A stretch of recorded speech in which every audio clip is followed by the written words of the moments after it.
We're off to the ratings. All right, it's all yours, Jim. Good morning, everybody. How are you? Trying to stay as cool as possible and as hydrated as possible. I've heard plenty of conversations this morning all about the heat and the lack of rain or too much rain in a particular period of time, in a short period of time, but great fun.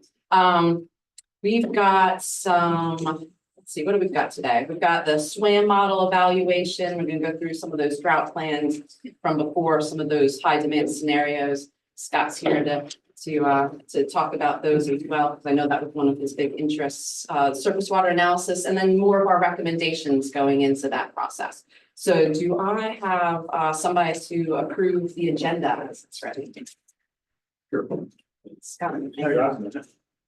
Stop me. All approve? Any opposed? All right, pass. And the minutes went out from our last meeting in June. Hope you all had a chance to look at it. Do I have somebody that would like to make the motion to approve those minutes? We approve. Thank you. All in? Any opposed? All right, that one's passed as well. Do we have any announcements specific to this meeting? We do actually. All right, I don't know. We have two, Tom, you want to start? We'll Sure. start with- There is a information sheet on the table back there. It's about some funding that's available from a settlement / trust that Tanya Bonatatis, Savannah Riverkeeper in Upstate Forever. Now it's Erica Hollis and they are working on that with some folks from Anderson County. So if you're interested in looking at the potential funding opportunities for water quality in this part of the state, so just have a look at that.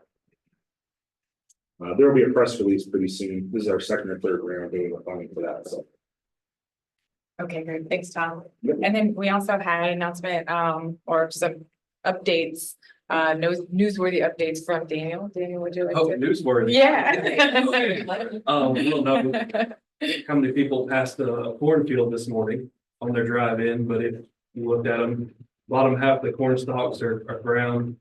In the upstate, we, up until this past weekend, hadn't had rain in about 30 days.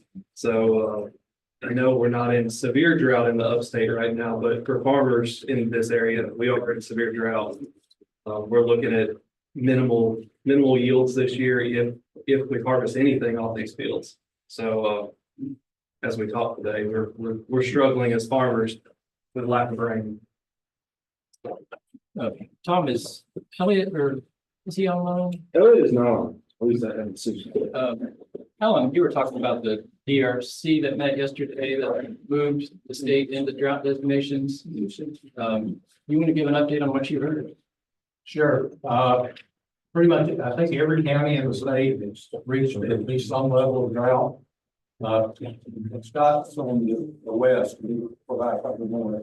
I know this area, up in Pickens, Oconee, I think they went in incipient. And then there was a shift as you got further, down in the basin. I guess one of the most notable things was the PD region jumped 3 levels from normal to severe, which I think was the first time maybe ever. That it jumped 3 levels. Many of the counties in the state jumped at 2 levels from normal to moderate. So it's a statewide issue, problem, concern, considering we're only in July. And I think the group agreed or proposed for us to reconvene in 2 weeks to see if we need to make further adjustments beyond what we need. Yesterday. Got everything.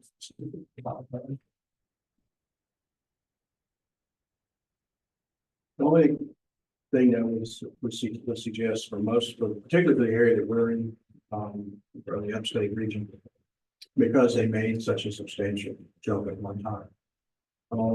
As a method for messaging to the public affecting water use behavior, by doing 2 jumps, they cut their effectiveness in half. They're not going to get the same, they're not going to get another message next 2 weeks. That's the only downside of the approach.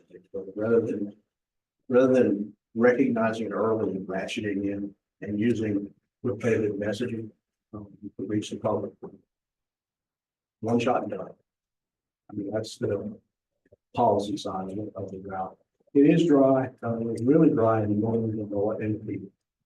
It has been dry here. I do feel for the farmers, but it's, I'd say 2 weeks, 3 weeks, it's not uncommon.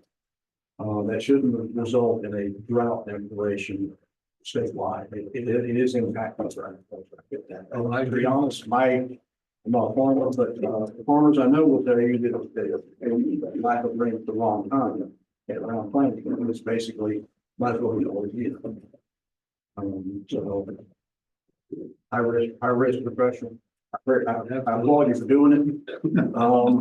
I don't gamble personally, so. We do every day. Every day. And John, I will add, the drought committee typically doesn't like jumping even 2 levels, but jumping 3 levels was huge.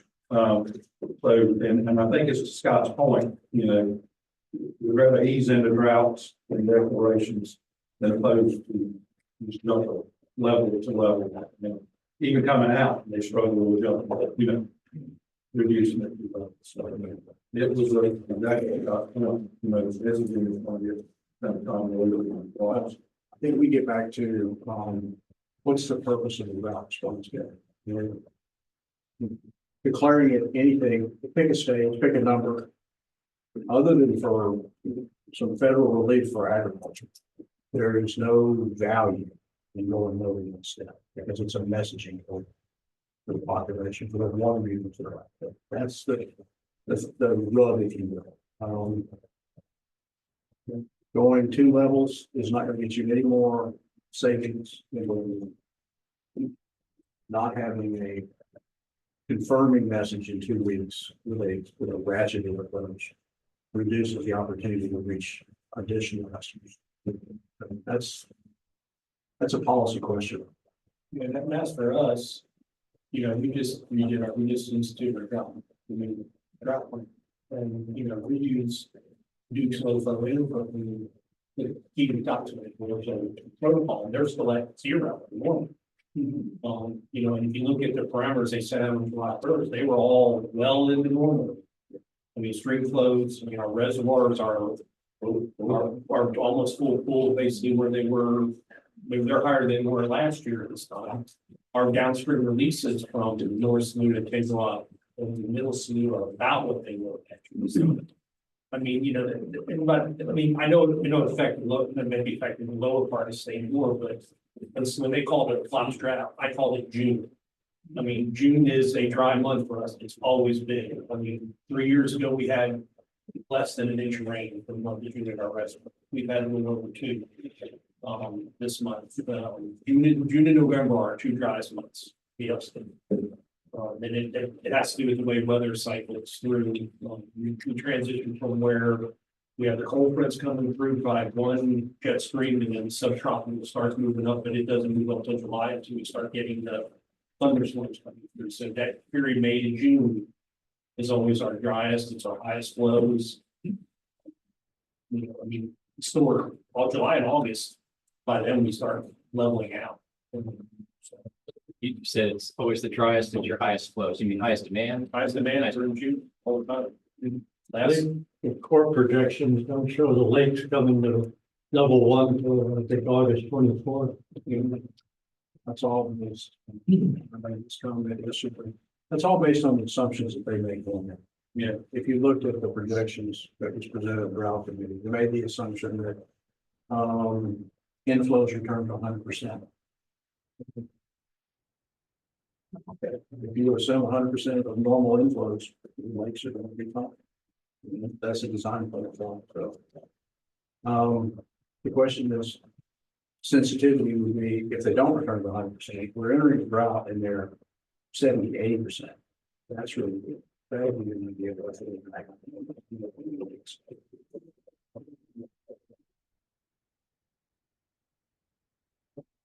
Great. Thanks everyone for your perspective in that discussion. We're gonna move on to public and agency comment. anyone on the phone that has a comment or, Any public comments? I don't think there's anybody. no one. Public.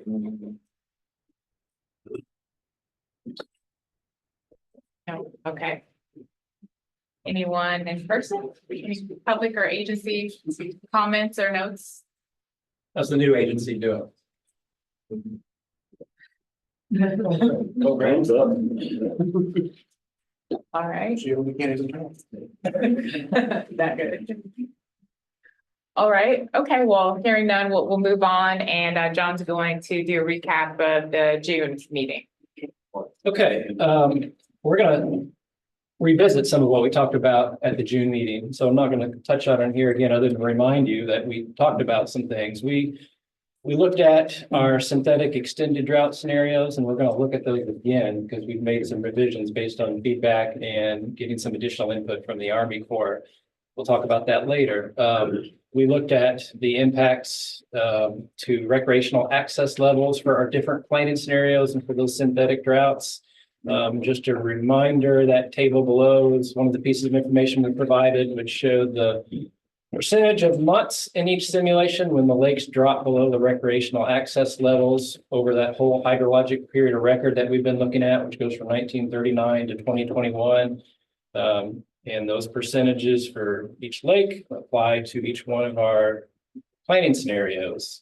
Our focus again is on the 2070 high demand scenario. That's the scenario we're going to be making most of our decisions around.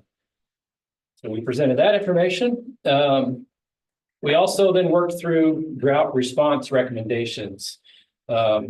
We, as a group, generally agreed to these 5 recommendations that have to do with updating drought plans. We're encouraging utilities to update their plans, just like Greenville Water and some others have done recently. We encourage them to look for opportunities to develop response actions that are consistent with neighboring utilities to avoid confusion, help provide consistent drought response messaging. We have a recommendation about encouraging utilities to consider drought surcharges on water use, and we talked about doing a technical recommendation, which we may get to later today, on what was it, on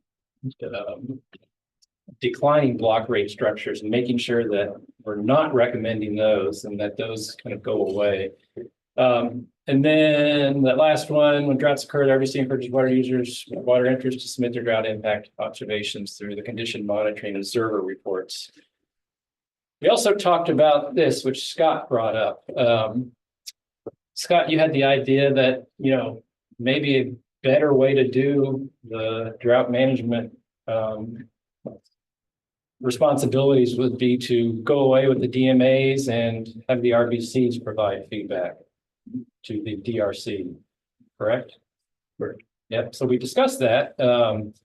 We didn't take a motion to, approve that and move forward with it. I think we talked about potentially putting some language together for you to react to. I haven't done that yet, but we can do that as part of us authoring chapter 8 and let you respond to it.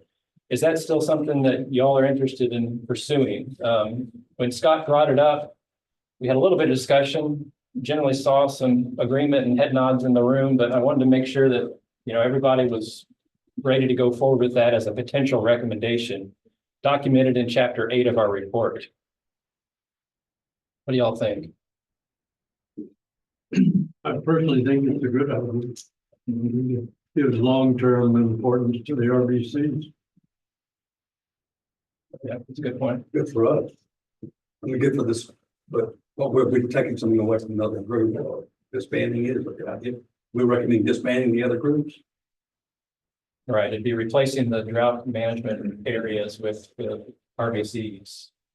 Right now there's 4 drought management areas, and Scott, your idea was just to do it by the 8 river basins, right?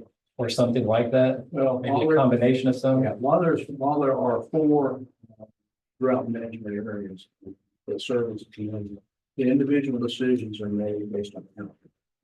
It's like yesterday in our discussion on the Savannah. I'm up in Indians. I'll make recommendations, but I will not make a recommendation to go forward. I just don't know what's going on. I don't have any contacts with them, guys, I don't pretend. And until recently, I was reluctant to even go to Informal Edgefield. Now I have Mark down there providing a little bit more input on what I call the northern part of the military. That's valuable. That's what I see when I say put the RBCs on it, because the RBCs have a better geographic representation. But oftentimes on those drought response committees, we struggle to have a quorum. We've heard that, you heard your hope, somebody talked about that yesterday. And we also have, we have a bottleneck. When someone rolls off, get on the committee and be allowed to vote, you actually fully participate, you have to be gubernatorial economic. This is like, the 35th priority on the top 20. The only way we got members added last time was we were at an emergency response committee or a statewide emergency response meeting. I think we'll water together in Columbia. And we were talking about what can we do to enhance this. We had the governor's office there. And some loudmouth from Anderson pointed out that it'd be nice if the governor's office would actually value it enough to appoint members to the drought response committee. And oddly enough, the committee's got full within a month after that. I don't think they get called out about. Whereas having these, and it's not a particular government. I've served under 3, and they're all small. It's not their priority. Not certain it should be. But what I would suggest is these RBCs, if they are allowed to be, if they're fully, if all the positions are filled, or if we don't allow vacancies to go unfilled on these RBCs, which is something I think we should really be striving to do. We lose someone, replace them. Because our goal is to build a knowledge base. We also maintain a good geographic understanding and the way these RBCs are set up, we don't really lose anything from them. The state drought response committees are dominated by water systems. That doesn't mean there's not ag, because there's ag and farm services and all that. They're dominated by water systems. But the way the Drought Response Act is written, there are often times where even we're unable to fill it. Because it's very specific as to what has to happen. Not supposed to have more than 1 per county. All right, so they're trying to get geographic distribution. But then they say that you're allowed to only have 1 CPW. All right. And so Greenville cannot, and Greenwood can't be only 1. It goes to the CPW. And you're only going to have 1 special purpose district. And that's a lot of the smaller systems are special purpose districts. So we only have 1. That's a problem. That's what I'm saying. That there's some problem. It's a good idea. But when it gets down to how it's implemented, the drought response committees that are structured right now is a little bit more cumbersome, a lot more restrictive, and probably not as representative as having the RBCs supply. This group supplies 6 people, 8 people. Not everybody has to serve, but you could just get 6 or 8 people do the same thing. We want a water system, we want some farmers, we want some business. And we'll put those together, and that becomes the Upper Savannah River advisory portion to the state drought response. I think that approach is a representative and probably a better approach. And to get to a comment made earlier about empowering, at some point we have to realize we don't need to have regulation in one house, planning in one house, drought response in another. Really, the only reason we plan, the only reason we regulate is for shortage. I mean, when it rains, we don't care. There's not a soul in this room that cares about permits or about irrigation or anything when it's plummeting. And we're above 50%. When we're raining and we're normal, life's good. This is not an issue. To put those in separate silos with different people looking at them only creates more confusion rather than a unified ability to plan and regulate and respond. That's my case. Okay. So what you're talking about is, hopefully you have more real people on, then maybe sometimes it's, when it goes to the governor's office or whatever, maybe a more bureaucracy can get without bidding? I think, yeah, I think you get a more representative group and you have a faster response. If you said that the Upper Savannah River Basin Drought Response Committee served as a subcommittee of this committee, it would be up to the chairman and the vice chair to make sure that those 6 or 8, however many seats that they want, are filled. We have 25 people that are supposedly all of it being engaged on a regular basis, so you're informed, you know what everybody's planning, you know what everybody's trying to do. And it would be quicker to get that position filled. When I retire, all right, if I elect to stay on the committee, they'll let me stay. But if I don't, it could be 5 years before they get around to appointing my replacement. Seems like a pretty big loss to lose the largest water user on the Upper Savannah and not be present on the drought response. It's a technical question, but we have a fair access to data. We have expertise, obviously, before us about technical modeling and so forth. So the response committees have such things at their disposal. They have a state climatology office, which provides weather. When it comes down to how we plan, and they have DNR's hydrology section. So I mean, they have technical research. What they don't have is the committees that are put together receive that information in the slide presentation. Just like we received our slide, just like Josh put together ours. But the people on the drought response committee may or may not be subject matter experts and may not be as engaged. Everybody in this room has proven your level of engagement. I see the same faces. You don't want that or not. That implies that you're dedicated to understanding what's going on. Whether you want to or not, everybody here learn a little bit about the other people.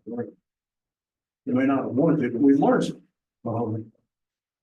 I'm not certain that when you have an appointed group that is so narrowly defined, that you get the same understanding. I appreciate Daniel's comments earlier. I'm not certain that a lot of those would be common in some of the committee meetings. I mean, we had a strong comment from Ag on the PD yesterday. I did appreciate that, but I'm just saying, in general rule, I think having someone there on a regular basis and having those committees for the staff would be beneficial, both for the planning process, managing water, and also the control side. I mean, what do we have here? We have Katie here. Katie's representing environmental interests. They don't have a seat on the state knowledge. There's no representation for it. My friend over here represents or has represented just property owners and that group is not represented on the state college. Okay. Any other? So I have kind of a question, comment. I think Scott's idea has a lot of merit. I would support it. But what we're up against is a legislative enactment. So wouldn't we need all the river basins to agree? It'll need to be a recommendation. To have a chance. You wouldn't have, sitting at the feedback level, I've got several in a little bit here. We had talked about having statewide recommendations of those that come from multiple basins. I don't think it has to be unanimous, but I think we would ask for a consensus. I know I would be asking, if there's just one idiot in Anderson that wants it done, if it happens with 5 of the 8 basins, I think the state should look at putting that in the state. It should roll out. Yeah, that's one to understand the path forward. I think the other one that's out there, I'm gonna dive into another. The state is also trying to put together a legislative committee. Joe probably talk about this more. She's got works with the Low Water Lacey group, but they're putting together a legislative committee to look at water resources in the state. Surface water permitting acts. Surface Water Permitting Act, but it's gonna address planning and how we use water. And it's the perfect vehicle. I think once you turn a legislative committee loose with a narrow focus, don't be surprised if they come up wanting to change everything, including the color of the state flag. I mean, they'll change everything because you give them the right to look at it, look at everything. I think those opportunities, that's an opportunity to have that discussion, to start that conversation about how to improve, how we manage both the permitting, the regulation, and the use. As I said before, the regulation is meaningless to the water plan. No one cares. No one needs to care.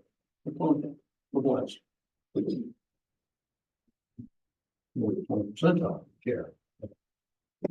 Mark, to your point, Scott's the first one that's really raised this in any of the RBC meetings, so that idea hasn't been proposed as part of the recommendation. We had a Saluda meeting since we've had the last meeting that Scott raised this, and we mentioned Scott's recommendation just to see if the Saluda RBC was behind it. There's a little bit of discussion around it. I don't remember that they were wholeheartedly behind it, but they didn't hear the same impassioned plea that you just heard from Scott.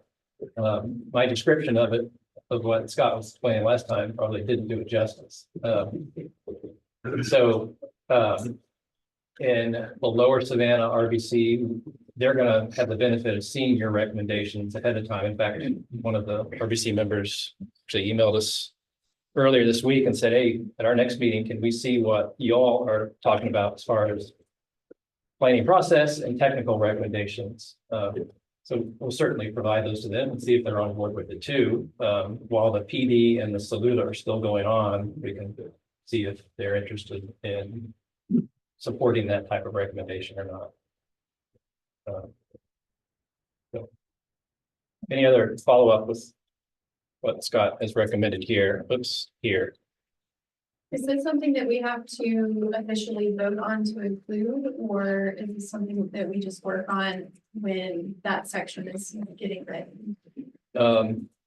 You could take a motion now to say, yeah, we like that idea, let's write it up. And then informally, once you've seen what we've put on paper, you can, tweak the language or whatever, or you can wait until we put it in chapter 8. Read through it and say, yeah, we like this. We've got a few suggested changes, but eventually we'll want to vote on it. So we can do it now, or we can do it after we've written up. And I was going to suggest, let us write up chapter 8. Let y'all react to it, tweak it if needed. Maybe Scott will even give me some draft language. Or delegate it to Jim. Be careful what you wish for. Yeah. Well, if this meeting is recorded, I think his language has already been provided. So we'll probably wait on it and let you guys react to it. But before we put it in the plan, we'll make sure that there's consensus behind it.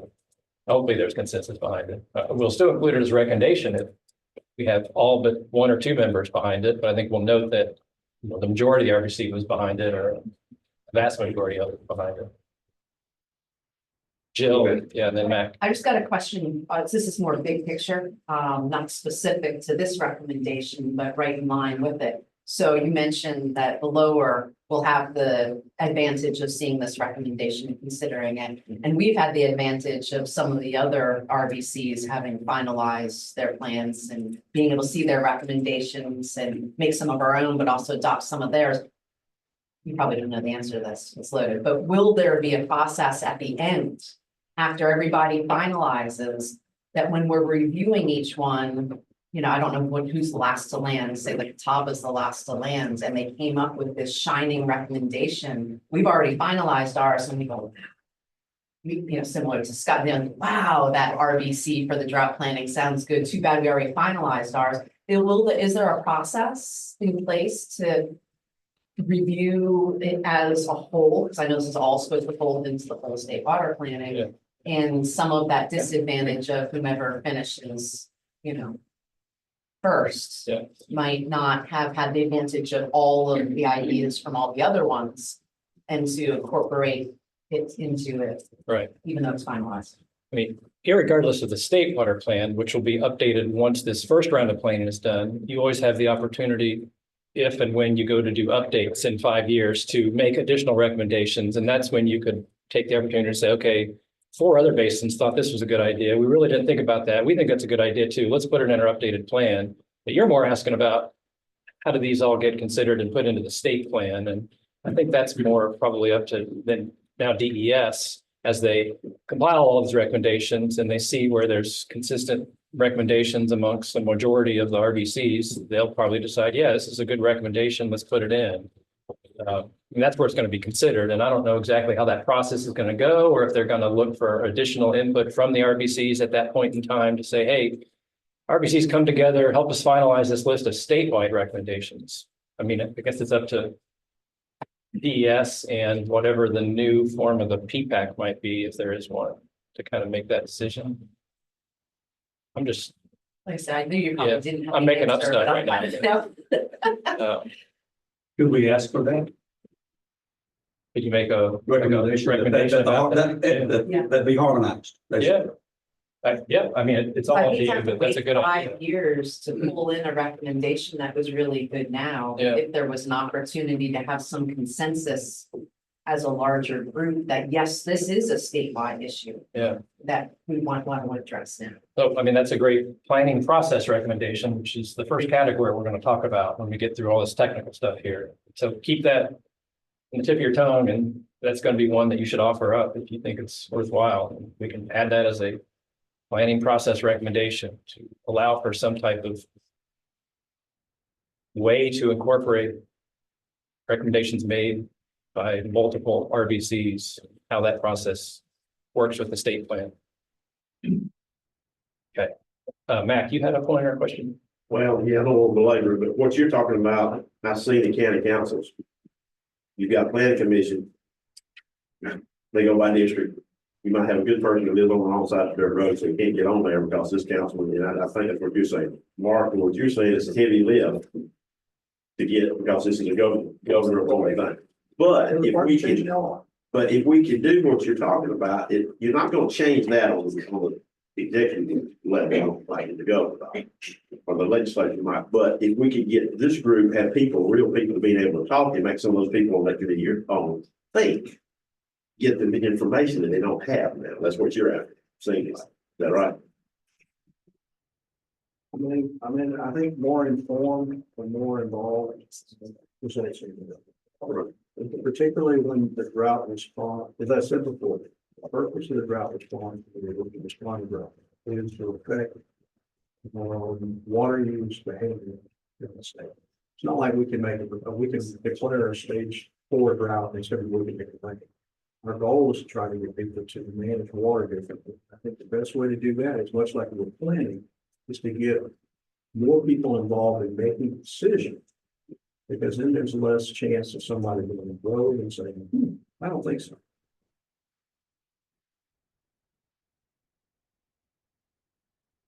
Okay, ready to move on? All right, let's move on. I want to introduce Dr. Amy Shaw. Amy's kind of the brains behind the modeling operation. That's an exaggeration. No, it's not really an exaggeration. Amy and Kirk, and is Kirk online, Tom? Yes. Yep.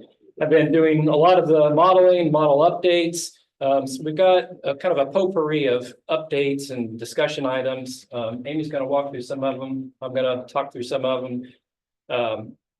If you have questions about any of this, or if we're going too fast, stop us, let us know. Some of it we've covered before, so we're going to kind of go quickly, but I don't want to go too quickly. So don't hesitate to say, hey, stop for a second and explain what's going on here. I'm going to turn it over to Amy, and she's going to explain some of the updates first that we've made to the model. Yeah. Feel free to jump in, especially when we get into the drought planning piece. If, Sure. You have something I missed.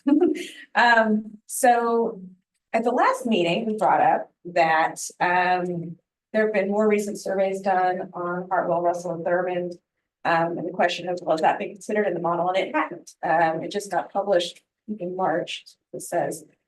So one of the big updates we've made to the model since our last meeting has been updating the stage storage curves in the model. And that report, it's important because they reported that Hartwell and Russell have lost a considerable amount from their conservation pools. And Thurmond has lost a little bit as well. So in the model, those stage storage curves have been updated and also the rule sets. And the rule sets are basically operating rules for the reservoirs. And it's a bit complicated in the system. They're all interconnected and interdependent on when they fill and lower. So all of that is based on their stage storage curves. All of that has been updated in the model. Another big update that was made was there was a comment about Thurman minimum releases, and that in the unlikely scenario that they would reach the bottom of the conservation pool, they would actually, even if they drop below the conservation pool, minimum releases would be maintained. I think that's level 4. And so the model before was not equipped to do that. It's kind of had a fixed dead pool, and once you hit that, water users couldn't pull any more water, and minimum releases went to 0. So the model's been updated to provide a little bit more flexibility. So the reservoirs have their own dead pool or bottom conservation pool or whatever you want to call it, and the water users can also have a specific storage limitation. So if their reservoir that they're pulling from reaches below a fixed volume, that means that they no longer have access to water. So they're sort of disconnected there, which is closer to what reality is. So now in the model, we have Lake Thurmond. There's actually a dead pool of 0 in there, which tells the model, okay, even if you hit that 312 or you keep dropping, maintain minimum releases. It can continue to release water downstream of Thurmond. And at the same time, the water users that pull from Thurmond, they still have a limit. So they still, when Thurmond drops below 312, they no longer have access to water. So it's able to meet both of those objectives and better represent what would actually happen in reality. So now getting into the drought plans for municipal water users. So throughout the state, municipal water suppliers have a published drought plan. A lot of them, you can see the examples on the slide are pretty outdated. So these are 4 not shown as Greenville. Greenville actually just updated in 2024, just recently. But these are 4 other ones in the upper Savannah Basin. And the reason we're showing these specifically are these have, as shown in yellow here, specific things in their drought plans that we can test somewhat using the SWAM model. But you'll see there are a lot of other triggers that are slightly different between every system, and a lot of them we can't model, unfortunately. Things like, really the things that the model can handle are changes in lake levels or stream flow triggers. So the gauge of a certain location drops below a certain flow, that could also be implemented in the model. But so the model is kind of a little restricted in this, but you can get a little bit of insight into the response. If you implement these conservation rules in the model, you know, what sort of savings might you see? Now, yeah, I'll say we've done this exercise in the Broad and the Edisto. We didn't really do it in the Saluda because there weren't a lot of triggers that were relevant to lake levels or stream flows. In this basin, since you do have some of your triggers tied to lake elevations and some to stream flows, which are not shown, we could do it. So, you know, we talked about last meeting, let's go ahead and do an exercise to see how effective some of these drought triggers are. How long do they help in extending the supply? And that's what we've attempted to do here. With kind of all the qualifications that Amy just talked about, is this isn't really a true test of it because there's multiple triggers that we can't incorporate into the model. But with that, I want to ask like Scott and Jeff, you know, your main trigger is reservoir elevations of Hartwell, and you've got a set elevation. You also have a couple other triggers about demands or equipment failure. In reality, are you mainly focused on that first reservoir level trigger? Is that what's going to kick you in, or no? Is it a combination of things, or how do you go about making that decision? How do you incorporate your 3 different triggers? First trigger is basically noticing up a little bit and letting them know we're entering a drought. Now, very similar to what we do now, you can say it's sitting in the drought at the state level. It's more of a notification. Right. We start responding, we start planning and responding to drought when we start getting into the second. The third level is we've been to 630. it is a significant response. 646 is more, a little bit more insistent on voluntary restrictions from our member agencies, but recognize that unlike, our other colleagues here, our other closer, we're a wholesale system. We sell water on wholesale basis to other retail agencies that retail the water customers. So we're one step removed. So that's why our focus is going on plant capacity and the storage. The reason that we are more focused on the middle and the 646 and 38 levels is, our board has made as a policy of securing adequate drought supplies. Part of the reason that you have that updated yield curve is because we have asked for additional supplies. What they call it, foreclosure reallocation policy, so they reallocate water, power, whatever to in mind.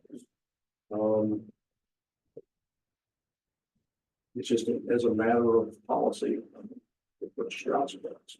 So we're less responsive to the 652 number, much like my comment, and I didn't mean it. I hope it's not wasn't taken flippant when I say 14 days without rain. It should be expected in June. I mean, it sucks. I mean, yeah, but it should be expected. 652 on Lake Hartwell. We don't like to see it at 652, but we expect it. Okay, it's not beyond normal operating. Go through a dry phase where we get 652. So you don't have a demand reduction all tied to 652, but you do to 646. I think you asked for 10% reduction, right? And a combination of voluntary and mandatory. It's well, the first much called. He's been working on it. Yeah, 10 or 15, and then 20% at 638. I guess what I was asking before is the 646 and 638. Once the reservoir hits that level, does that just trigger you then asking for that 10 or 15% reduction? Or do you also look at the average daily demands and percentage of your treatment capacity as another decision That's a point? separate category. And when we say average daily demand, I mean, it's set up, if we lose, a train of our system, whether it may not be a drought, we may be humming along with perfectly normal weather, but we're unable to produce the water necessary to meet the demands that are out there. Okay. That's a technological. So that's not really a drought related. That's a technological drought. Yeah. We have a shortage. Yeah. And that's the way we're viewing it. We're viewing not as necessarily as a drought, but as a shortage. It's a shortage man. Okay.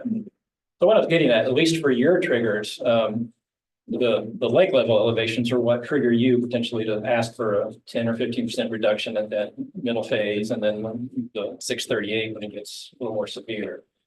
So in that regard, what we put into the model is kind of reflecting what you would do.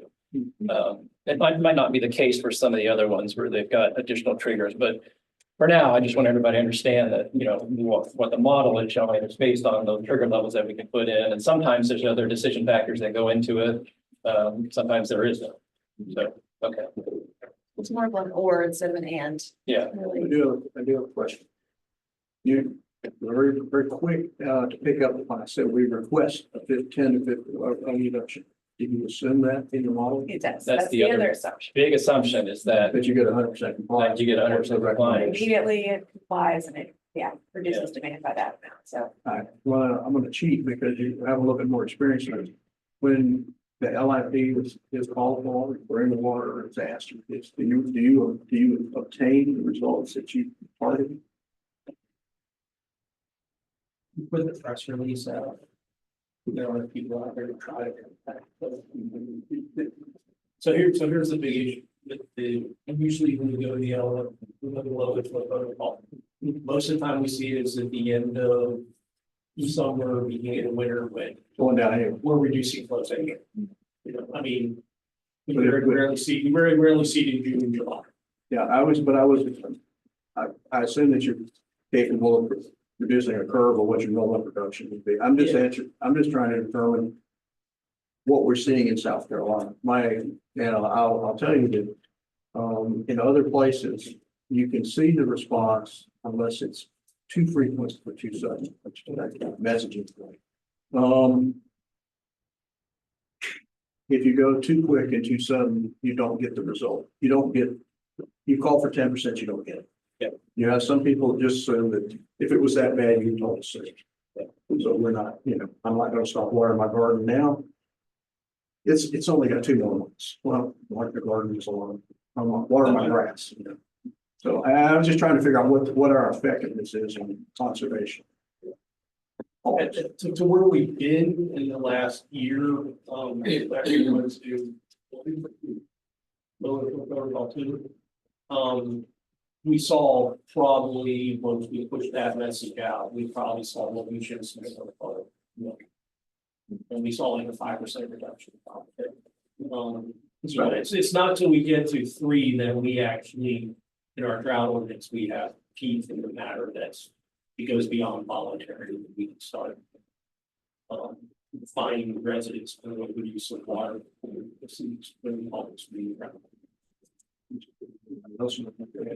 But no, we don't see it at the wholesale level.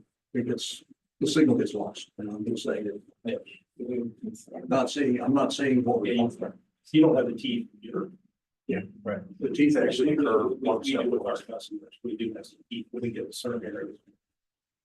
For this exercise, though, we've assumed that those goals are achieved, and that may not be realistic. It probably isn't realistic. What we also heard, I think it was from Greenville Water or somebody else, maybe in the broad, that a lot of times demand goes up because they understand that there's going to be reductions requested or, restrictions on watering. So I'm like, okay, I'm going to water the heck out of my lawn now while I can. Which It's probably Ken said that as part of her name. Yeah. So that's another thing we're not accounting for here. We're trying to keep it simple.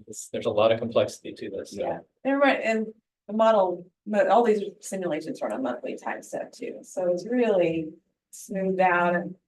So it's not built to model human behavior. The other is that, when you ask for 10%, it rarely gets you back to because, onset of drought usually means retail water systems make money.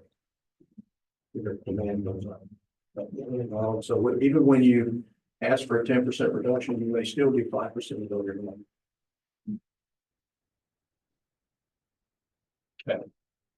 Okay. Want to go on? So this kind of gets to that point of how are these drought ordinances generally constructed, and they're all a little bit different, but most of them have a moderate, a severe, and extreme phase. They kind of ratchet up the reduction goal. And in some cases, it's voluntary at the lower levels, and then as you get to more severe and extreme, it could become mandatory.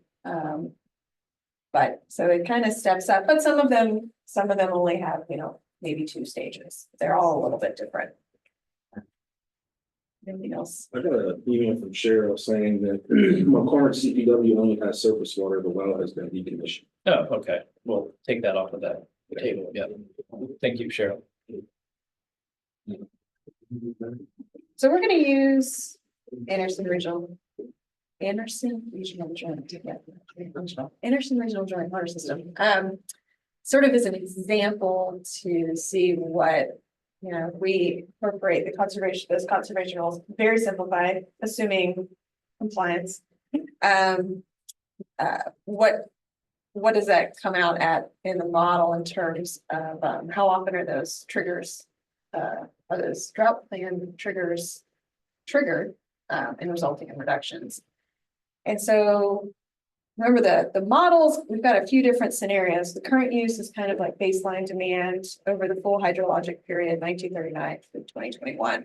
And then we have a high demand scenario where water user demands are increased generally to what they're projected to be requested in 2070. And then permitted and registered is, again, if everybody was able to pull water at what they're permitted, what the permit says they can take right now. So it's kind of a low, medium, high. You can kind of think of it like that. And so just looking at those 3 baseline runs, you can see that from current use to 2070 high demand to PNR, permitted and registered, the drought plan demand reductions are triggered an increasing amount, which means, and again, in the model, they're only formulated based on lake levels. So that shows that the lake level's dropping a little bit more as demand increases in the model. And then the last row here is, this is the last meeting where the drought scenarios were presented. So drought scenario 2 that was the most extreme one. Or is The that- 3 was. Three because was. it's a monthly. Oh, okay. So drought scenario 2 was the 2008 drought repeated year after year after year. And so if we look at just the first 4 years, at some point it bottoms out, which is kind of gets to the point of being like, oh, is this really informative or even remotely realistic? The lake bottoming out. But the first 4 years is kind of drawing down over time. And if you look at just the first 4 years, the demand reductions would get triggered 64% of the time. So we can see that in this. And actually, I should say, go back, well, maybe the next slide will help explain it too. We say the demand reductions are triggered. Shouldn't not, yeah. The moderate, your first stage doesn't ask for demand reductions. So really, that should just say when your drought plan is triggered, when you get into your first or second or third stage. Your first stage doesn't ask for demand reductions. Your second and third do. This Yeah, is 652, right. yeah. Yeah. So you could think of this as percentage of the time it's the lake's below You 652. just Yeah. illustrated the point that I made. Yeah. We expect 652 to be penetrated. Right. Mhm. Yeah.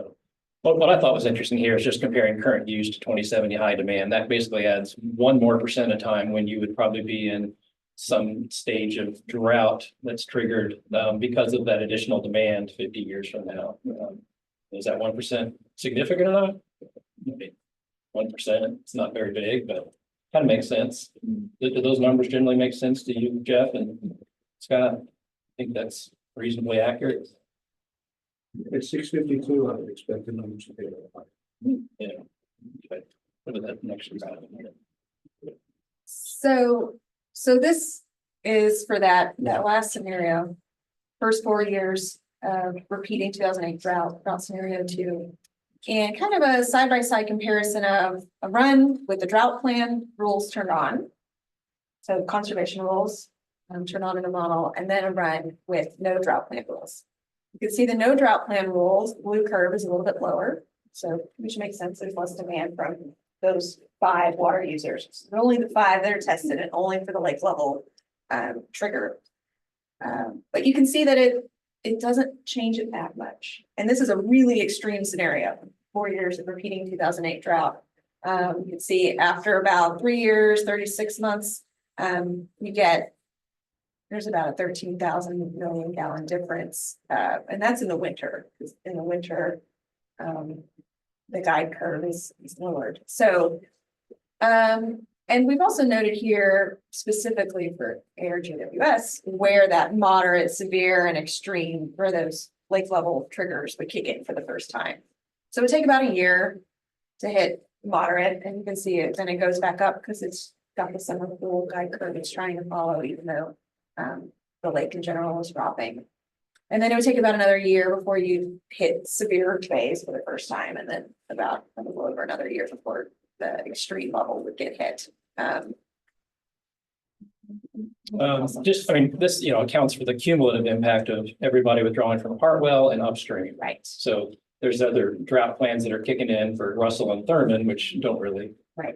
So that Have impact explains on why this. between, 12 months and 24 months, even though there's no actual demand reduction at your moderate level, other water users do. So you can still see that reflected in a little bit of an improvement at Hartwell based on what those other 4 water users in the model that have conservation rules turned on, how they've reduced their demand by that point. You can see it as, it doesn't make a big change, but it does provide a little bit of additional storage as time goes on, which will get more extreme. There's a couple of ways to look at it. I mean, that if you had a severe drought that extended for 3 years, which was like the 2008 drought, and you were able to save 13 billion gallons. That's a lot of savings, right? So you extended the supply, but that happens to be at just kind of one point on the curve. Go to the next slide, you can kind of see the opposite side of that. Yeah. So there's a lot of numbers here, but the bottom row is, let's focus on that total row. So this is looking at those 5 water users in the 4 lakes that they pull from. And the first column there is the summer conservation pool storage. So in the summertime, if they're all full, how much water is available in the conservation pools? It's about 830,000 million gallons. And the 2070 high demand projections for those 5 water users is about 155 MGD, which represents over just one day, it's only about 0.02% of the water available in the full summer conservation pool. So if those 5 water users reduced demand by 25%, and were able to do it, and public complied, and we got the demand reduced by 25%, that would reduce the demand down to about 116 MGD, reduces it by about only 38 MGD. And that reduction really only represents 0.005% on a daily time scale of what's in the conservation pool for Keeley, Hartwell, Russell, Thurman. Another way of looking at it is, well, what about over a year? That's a savings of about 14,000 million gallons per year. And that only represents about 0.02% of the full summer conservation pool. So it's a really small amount. And I think the point of this was to explain that these reservoirs, since they're so controlled and they have a good amount of storage in them at baseline, there's not shortages currently. In these scenarios, they're more controlled by the inflows and the hydrology and the operating decisions, more so than demands and demand reductions. Demand reductions are going to make a little bit of an impact, but it's largely driven by supply instead of demand. No, that's, and we mentioned that because it's kind of in contrast to what we've seen in, like, say, the Broad, where they have smaller reservoirs, simple operating rules. There, when we did this exercise, the demand reductions had more impact on extending the supply because there wasn't a huge difference between the supply, you know, like that conservation pool, and the demands. Here, there's such a big difference in your supply, which is reflecting the fact that we haven't seen shortages when we looked at our future projections. Everything looks pretty good. Just have a lot of water. And because of that, your small reductions in demands don't have a lot of impact in extending the supply, but they do extend the supply. I mean, we saw that in that previous graph. So it's kind of a bit of a mixed message. I don't know if that's resonating at all, but Alan? I think I brought this up at one of the earlier meetings about this overabundance of water that we have and sending the wrong message. We need to be careful on how we package this. It's just my opinion, because like I said, we got a neighbor to the west that would love to come over here and get some. Yeah. It's just my personal thought. Right. And, you know, if you go back here, the 2008 drought, I mean, it's not unconceivable to see a couple or even 3 drought years in a row. I think, Scott, you were trying to make that point that you've seen 2 or 3 year droughts. You were thinking when you got to the 3rd and 4th year, that's when you're going to see problems. And that's what those extended drought scenarios showed us. This is showing us that by kicking in your drought plans, you are saving water and you're going to extend your supply if you hit a severe drought like that.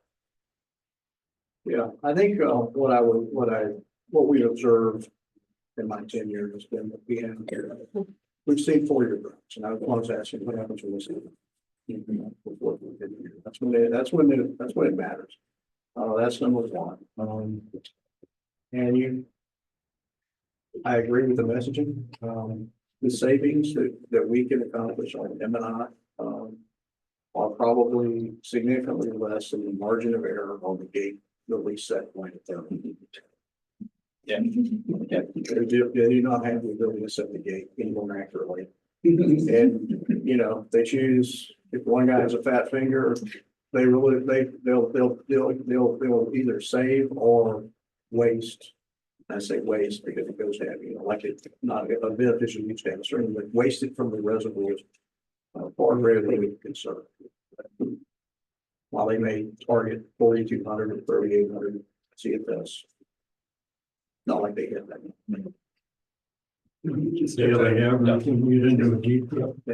Refresh my memory. Demand does not include water through turbine. Correct. Yeah, we're not talking about hydropower demand here. No hydropower demand. In fact, we're just focusing on water utility demand. We're not even talking about industrial demand. I mean, they don't have drought plans that they follow. They're not really trying to conserve necessarily. Just had to be refreshed, thank you. Remind me, how you're handling the turn flows.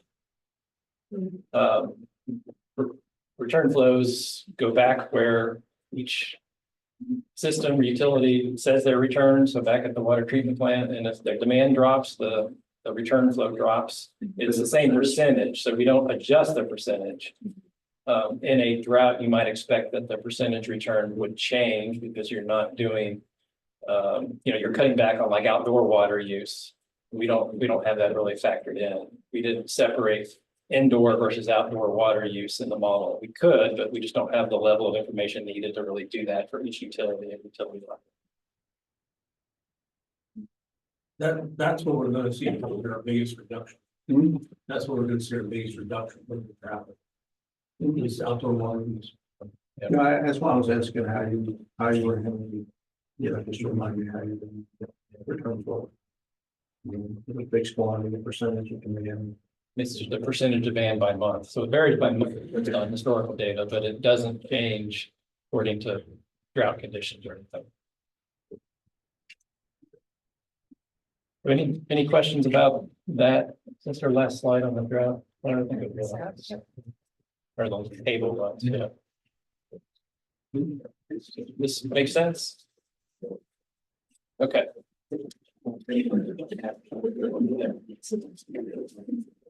Yeah, we could actually, before we get into the next one, we could do a short break if y'all want one. You want to do a short 10-minute break? Yeah, let's do a 10-minute break. We'll start back up at 11:12. Unless it's the 1,400 square foot. Are you ready, Tom? Yep. Okay.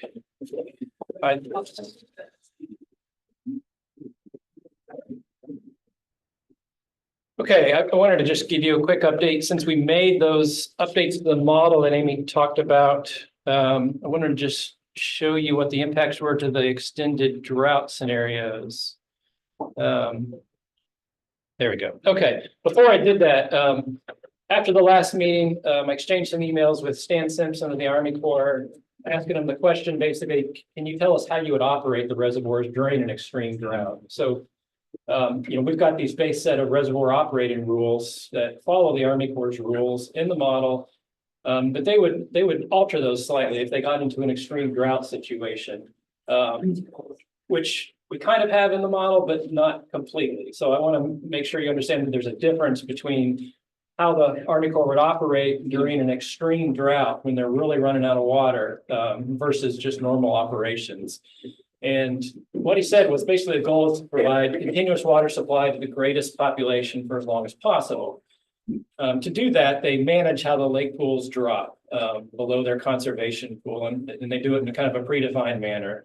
So because Russell has a lower population density, they would sacrifice Russell first. So they try to maintain Hartwell and Thurman as much as possible, drop Russell.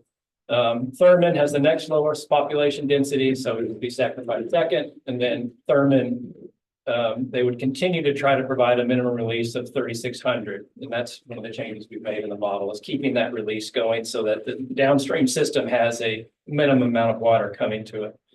Once Thurman was depleted, then they would begin to draw Hartwell down below the pool and below the bottom of its conservation zone.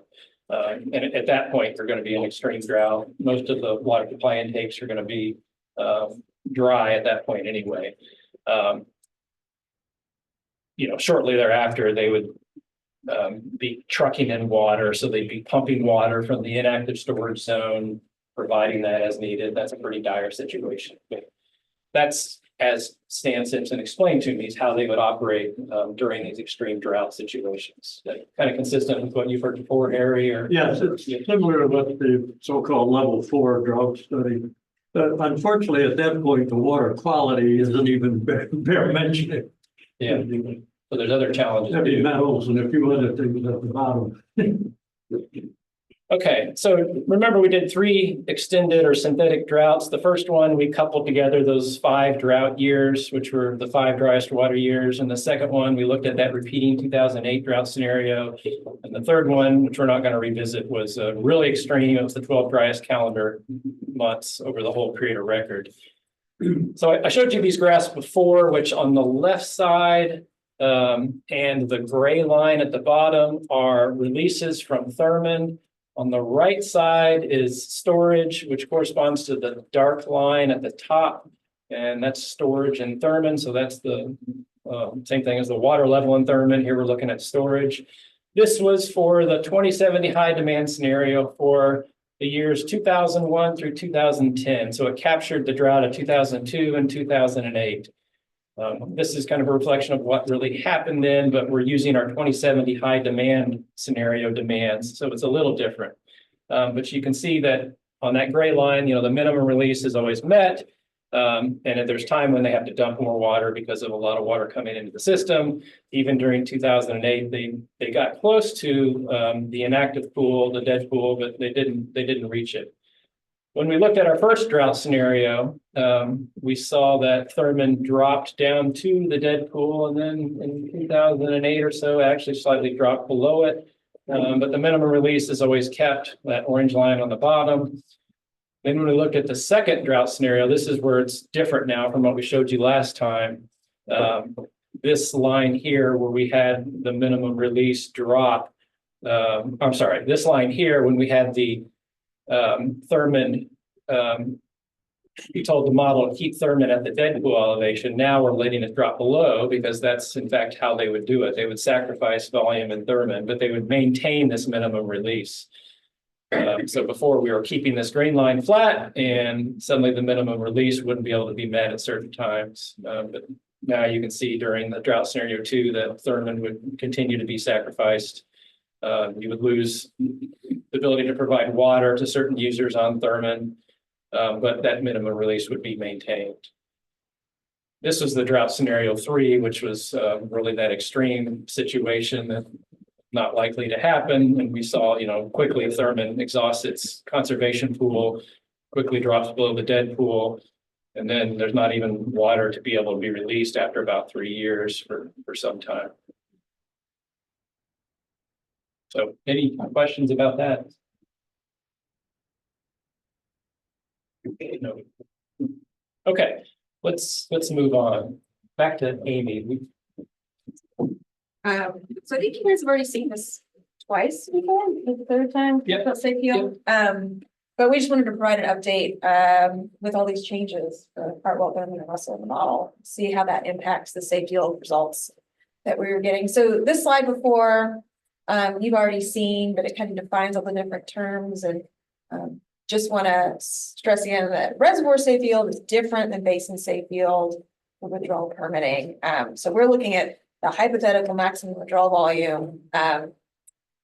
And in this specific basin, it's even more complicated in that since these are so highly controlled, it's potentially not that helpful of an exercise, but you can draw a little bit of a conclusion from the results. So the approach here is for each reservoir or system of reservoirs, depending on how we did it, remove all of the permanent intake treatment constraints of the reservoir, suspend the guide curve, but maintain all those downstream release rules, including the updated ones for Thurmond. And all the withdrawals were consolidated into kind of a single straw, and then demands were increased until you realize that you hit dead pool or the lowest lava level and that you don't have any shortages for that one straw. So for Hartwell, Russell, and Thurmond, we looked at each of them individually. We used the highest critical intake, which for, I believe it was 2 of them, it was the bottom of the conservation pool. And the third one had a water user with a higher intake that we used. Didn't change any of the upstream reservoir operating rules or the downstream reservoir operating rules. We suspended guide curves, but we kept those downstream minimum releases.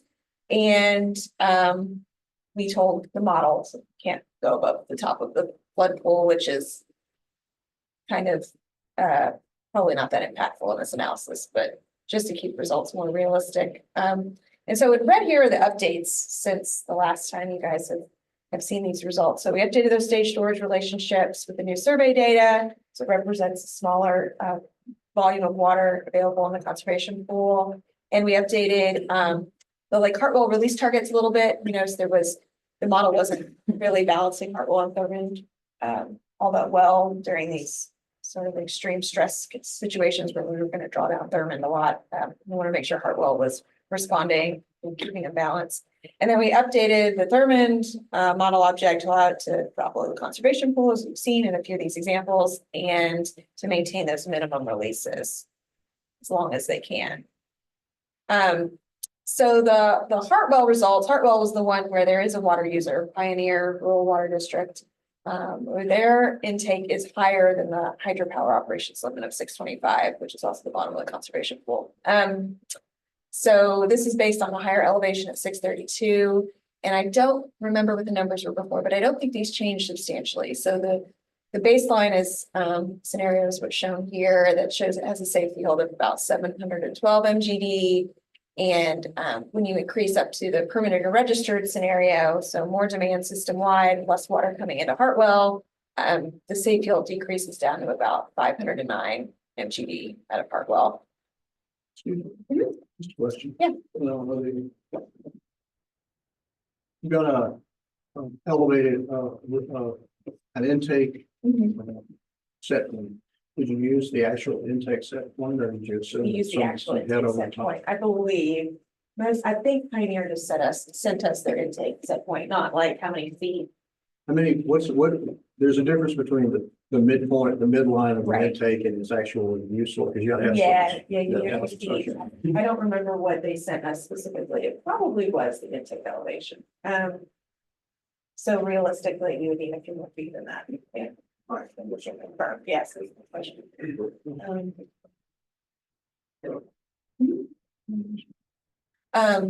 So Russell's an interesting one because I think this changed a good amount from what was shown at the last meeting. So Russell, the baseline is now about 1100 MGD and the PNR is about 600 MGD. So it's a lot more sensitive to additional demand system wide. And then Thurmond, the safe yield is about 465 MGD for the baseline and it drops down to about 300 for the PNR. And we were interested about why Thurmond safe yield is notably lower than Hartwell's. It's similar. Hartwell's got a little bit more storage in the conservation pool, but it really, I think, it looks to us like it really is those minimum release requirements at Thurmond. So Thurmond's got a much more strict set of rules about maintaining releases downstream that Hartwell doesn't have. Hartwell's in the models basically kind of trying to copy what Thurmond's doing, but it doesn't at any given time have to be releasing water downstream. And so that means that in in this case, 2008 drought period, you get close to the conservation pool, you end up being able to pull a little bit more demand out of Hartwell and Thurmond in order to follow those release rules. So you can see the average regulated releases here during the baseline safe yield run for Hartwell was about, what's that, a fifth, a sixth of what the average regulated releases out of Thurmond were in that same simulation. So we think that's largely driving the safe yield. But again, these safe yield results are so highly dependent on the reservoir operation. So it's not giving a complete picture of, it's not like water going in, water going out, one straw, how much water can you handle? So it's a more complicated scenario to interpret, I think. Anything else? No, I think is Kirk still online? He may have something to add. Yeah. The more we've done this exercise and updated it based on the updates to the models, the more we realize it's not that useful. It's not really telling us that much information because of everything that Amy just said of how regulated these systems are. In other basins where there's no rules and it's just a bucket of water and a withdrawal, it's much more meaningful. Here, it's not really telling us anything that is actionable in my mind, at least. Yes. Yeah, Kurt, did you have anything to add?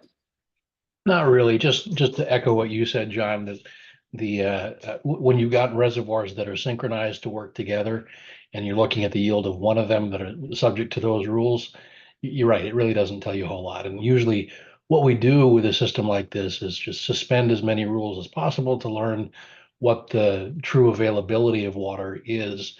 But that's not necessarily the goal of this exercise. So, what we want to do is make sure these numbers aren't alarming and they don't look like things that would create consternation or disagree with numbers that you've seen in other reports or studies. But I'm basically just echoing what you and Amy have said already.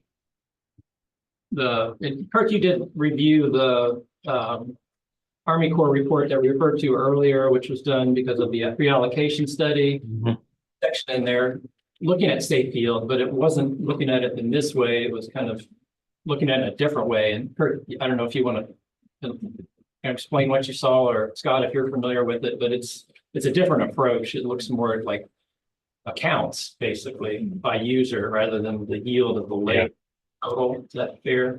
It's almost analogous to Western water law, where you have storage accounts and you're looking at the reliability of those storage accounts for each user, which is useful. That's what they need to know. How reliable is the storage account that I have? But it's a different study than what we're doing here, which is looking at hydrologic availability of water for the reservoir as a whole, subject to some fairly complex operating rules. Scott Carter, you had your hand up. Yeah, sorry if you're but the Georgia Savannah Regional Water Plant, does that include the safety of Western? No, I don't think the question was, I don't think they looked at that.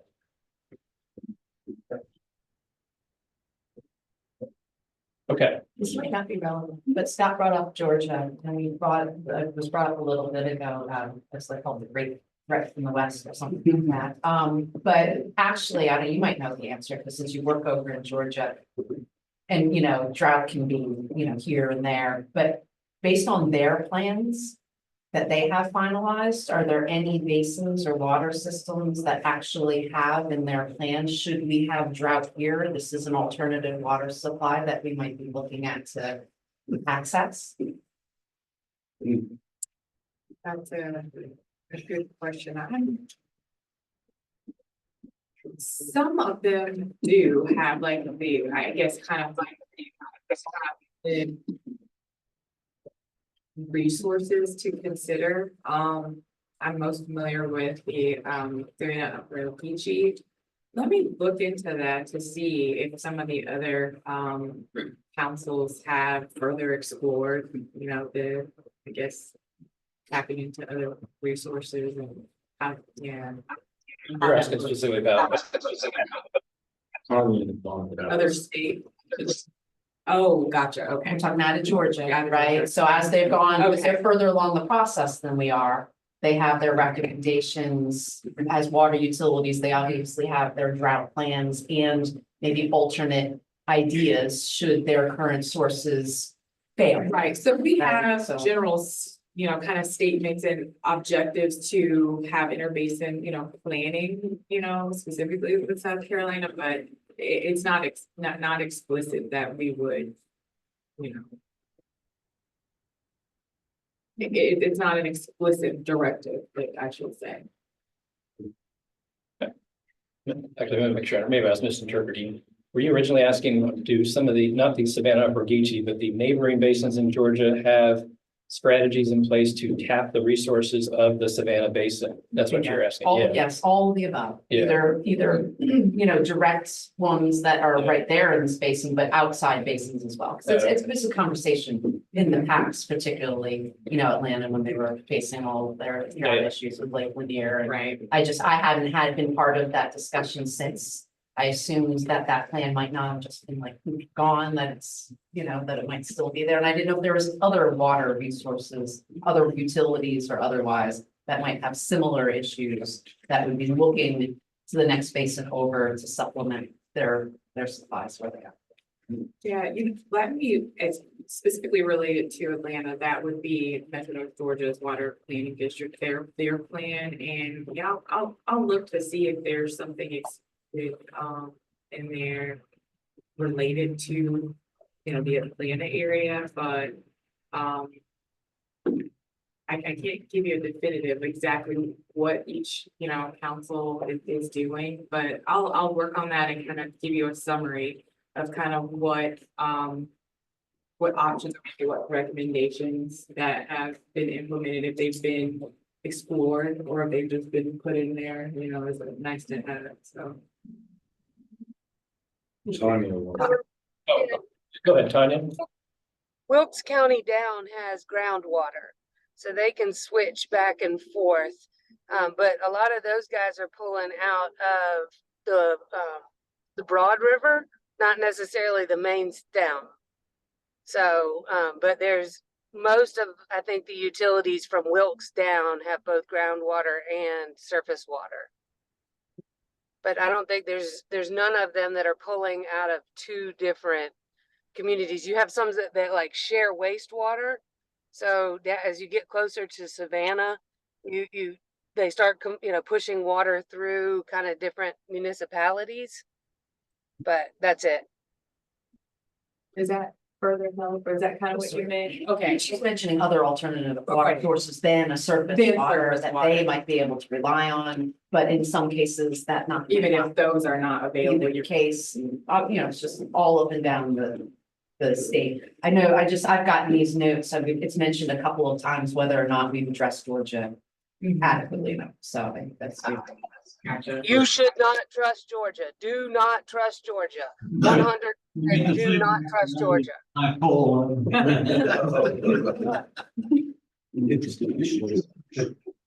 mean, Atlanta is coming for the water. They continue to do it almost every single year. There is a current proposal right now in one town to take out of the Tugaloo or the Tallulah Lake and pull it over into the Chattahoochee Basin. It is a constant thing.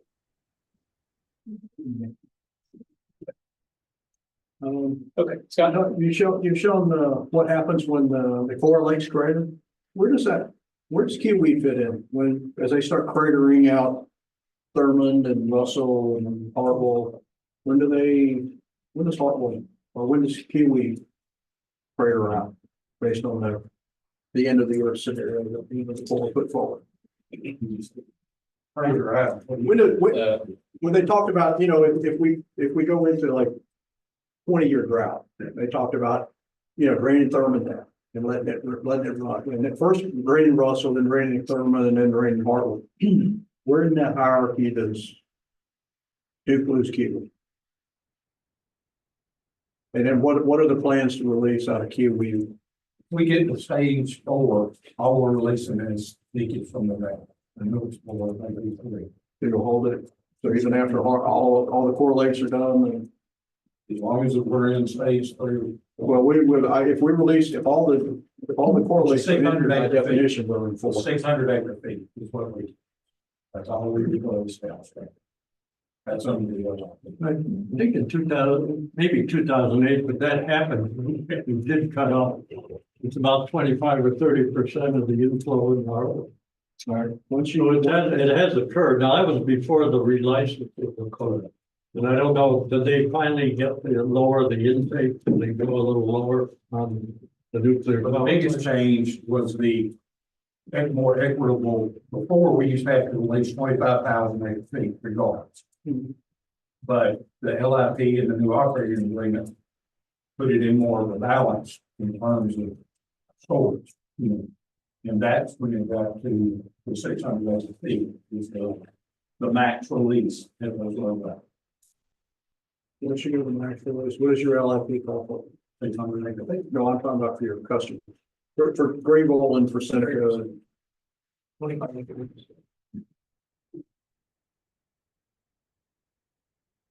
But yes, we did lower the intake of county to roughly 7. Okay. Okay, you want to move on to. Yes, this one takes long, I don't think. So something that was brought up last meeting was looking at, the Corps previously looked at different release requirements determined, and compared them to their current operating rules. And there was a study that compared them on all these different metrics, and it concluded that what they called alternative was provided the best benefit in all the categories, and it recommended implementing that. That ultimately wasn't implemented. And so there was a question of, well, can we use the SWAM model to see if they had implemented alternative two, how might that change things, especially during the drought scenario like 2008. So these are the current drought response rules for Thurmond. They're contingent a little bit on, see Broad River, some gauge indexes there, and there's the general trend is as you drop from 1 to 2 to 3 to 4, that those minimum releases gradually decrease. But once you reach 4, that 3,600 or 3,100 in the winter CFS daily average release from Thurmond, that's maintained. So you can see that, it's easy to see it. Some people like seeing a table, some people like seeing it graphically, but this shows graphically Thurmond's elevations are on the left side. The guide curve is across the top. So summer full up at 330, and then it drops down to about 326 in the winter. And you can see when you hit level 1, level 2, those are both kind of follow the shape of the guide curve. And then as you drop down to level 3 and level 4, those are fixed with no seasonal change. And and Hartwell follows the same trend as Thurmond to stay in balance. So these two plots sort of look side by side, and a version of this curve is on the left here. So these are the current rules. It adds in what those release amounts are in CFS. And then on the right is a similar plot of the alternative 2 scenario if they'd implemented that. So the main differences are for alternative 2, there's generally a decrease in minimum flows from Thurmond for each trigger level. You'll see that the guide curve is the same in both, but the trigger levels, level 1, 2, 3, and then 4 is not shown, but it's bottom of conservation pool. They don't have any seasonal variation in alternative 2. They're fixed throughout the year. There's also no dependency on Broad River inflows. And then that trigger level 3, one of the bigger differences is it's raised by 6 feet. So trigger level 3 kicks in 6 feet higher sooner than in the current operating rules.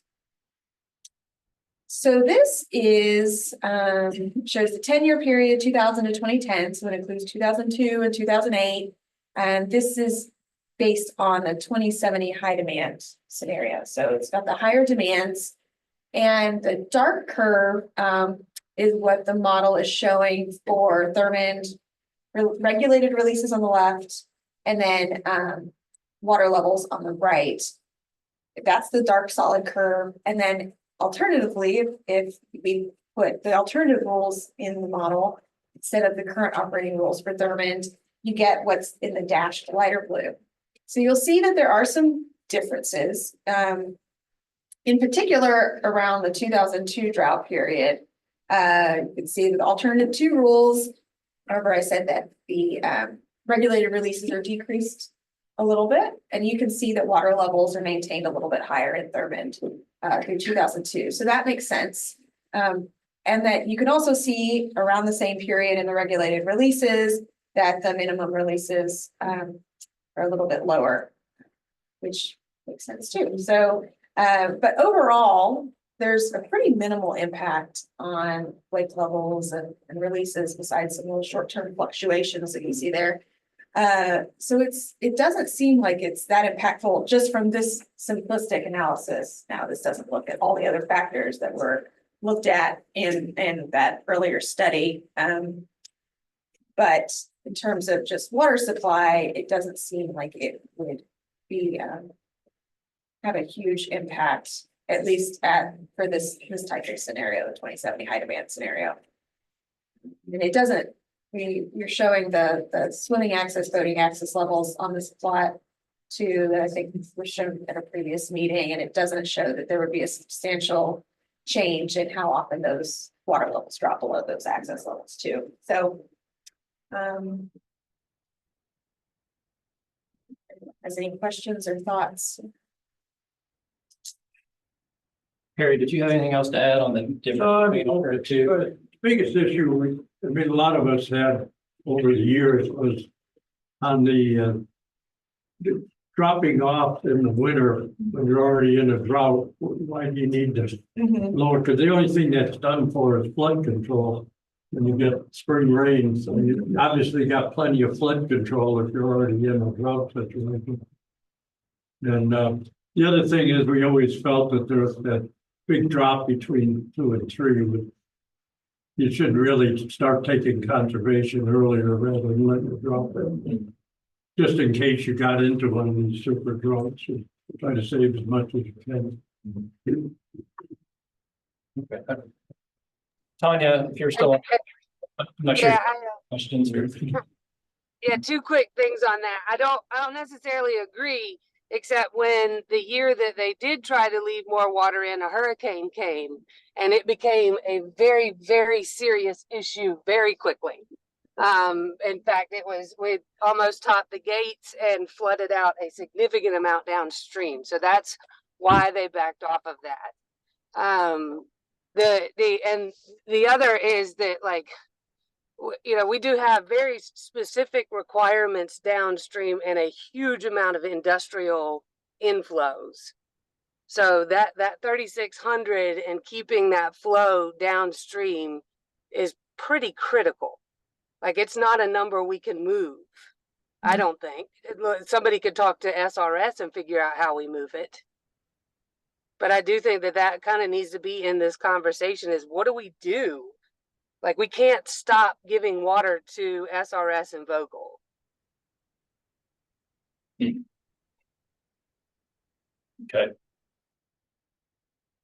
Well, I think all the plans always called for keeping 36 as long as you could and dropping a little bit in the winter where you have less issues with water quality.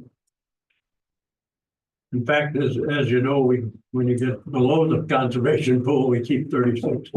I agree, the lower basin can't survive anymore on natural flow. Yeah, and that's not different. I mean, that's the same in both the current goals and alternative, which you got down a lot before. It's the same.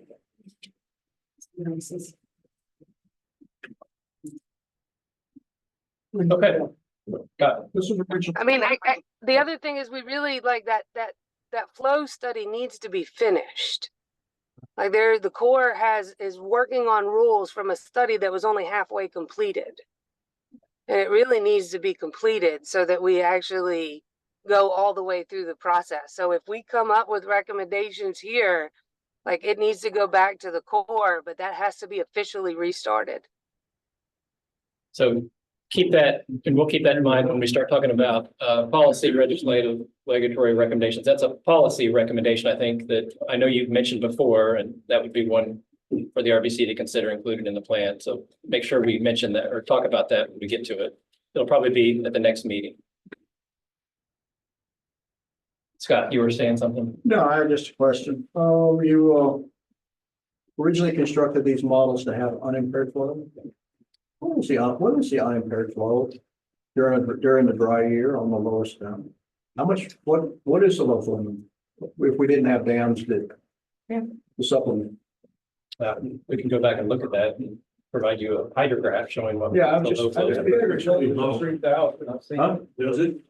I've seen it go below 3,000, I believe. Huh? Unimpaired flows, I believe it goes below 3,000. Yeah, I would think so too. I think I pulled some earlier navigational records and we're talking about being able to walk across the lower now. Yeah, I think it might even be lower than that. Yeah. I don't know exactly how. I'd be curious what that means. Okay, we'll do a hydrograph. What's our man-made source? And we did those unimpaired flows, we took out all the reservoirs, withdrawal discharges, just naturally. Yeah, okay. What did the flow have been in 1,700? Right. That was even lower. Okay. All right, I think that's all we had. Yeah, that's all we had for updates on the modeling, the drought scenario analysis. And the next thing we're going to do is move into Talking about recommendations, and this is what is going to be documented in chapter 9 of our report. What do you have for time? Yeah, I think you can meet and then do lunch. Yeah. Okay. I think Scott. No, this first one we're going to break. Yeah, but we do it for 10 minutes. Okay. Then we go to lunch. Okay. Yeah. Planning process recommendations. Well, let me back up. We've got 3 categories mainly for recommendations. Policy, legislative, regulatory are one, technical is one, and planning process recommendations are the other one. You can make specific recommendations at a basin-wide level, and you can even make them at a statewide level if you want to. Most of the focus so far has been at the basin level, but don't let that stop you from making a potential statewide recommendation. We're going to talk first about planning process recommendations. The examples that are in the planning framework include those bullets I showed here. So any changes you'd see to like how the RBCs are organized and the membership of them, the stakeholder representation, the bylaws, the schedules, how often we meet, where we meet, that type of thing. Ideas to improve communications among RBCs, and I'll give you some examples that the Saluda and other basins have been talking about and may include as recommendations. Funding, we've heard a little bit from Ashley about Georgia's seed grant program and how that's tied to their regional planning groups. And they have to have those practices in their plan for them to be eligible for seed grants. It would be nice, at least in my opinion, if there was something in South Carolina like that, which took the collective wisdom of the RBCs as a means to help support funding for projects. Planning process recommendations can also include, improvements to the public outreach process. And the Saluda RBC talked about some ideas at the last month, which I'll summarize. And then finally, implementing the plan and continued RBC activities after you've done this first 2-year round of planning. So just as a Kickstarter to ideas, last month at the Saluda RBC, in the category of planning process recommendations, they talked about recommendations centered around finding more ways to get the public involved. And they were focusing more on kind of the tail end of the process where we have these public meetings. In previous basins, there hasn't been a lot of attendance at these 2 public meetings where we roll out the draft and the final plan. There's been a little bit of attendance. There's been a lot more attendance at the first public meetings before the RBC is formed. So the Saluda RBC was thinking about ways to get the public more involved once the plan's been developed. And they're considering making a recommendation around that. They also talked about some type of forum for all of the RBCs to meet, whether it be annually or semi-annually. There's a suggestion that maybe all the RBCs should meet in some form or a subset of each RBC should meet before each legislative session started. Just to help kind of consolidate, what the RBCs think their priorities are and relay those to the legislators. The Saluda RBC thought it might be a good idea to have some type of meeting or even an inter-river basin council like you have with the lower Savannah, Salkehatchie, but just for the 3 upstate RBCs, because they have a lot in common.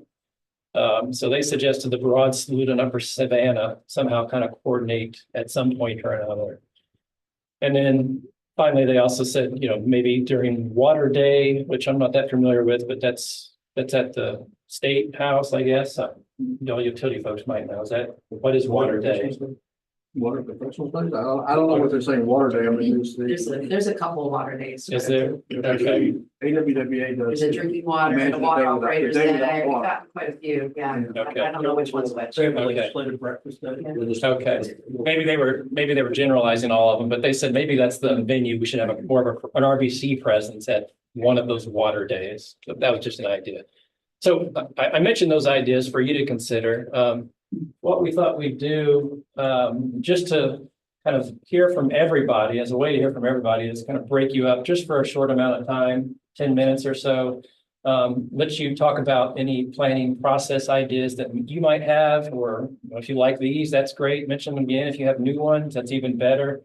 And then we'll convene as a group after lunch and kind of hear a report out and use that as a mechanism to develop these planning process recommendations.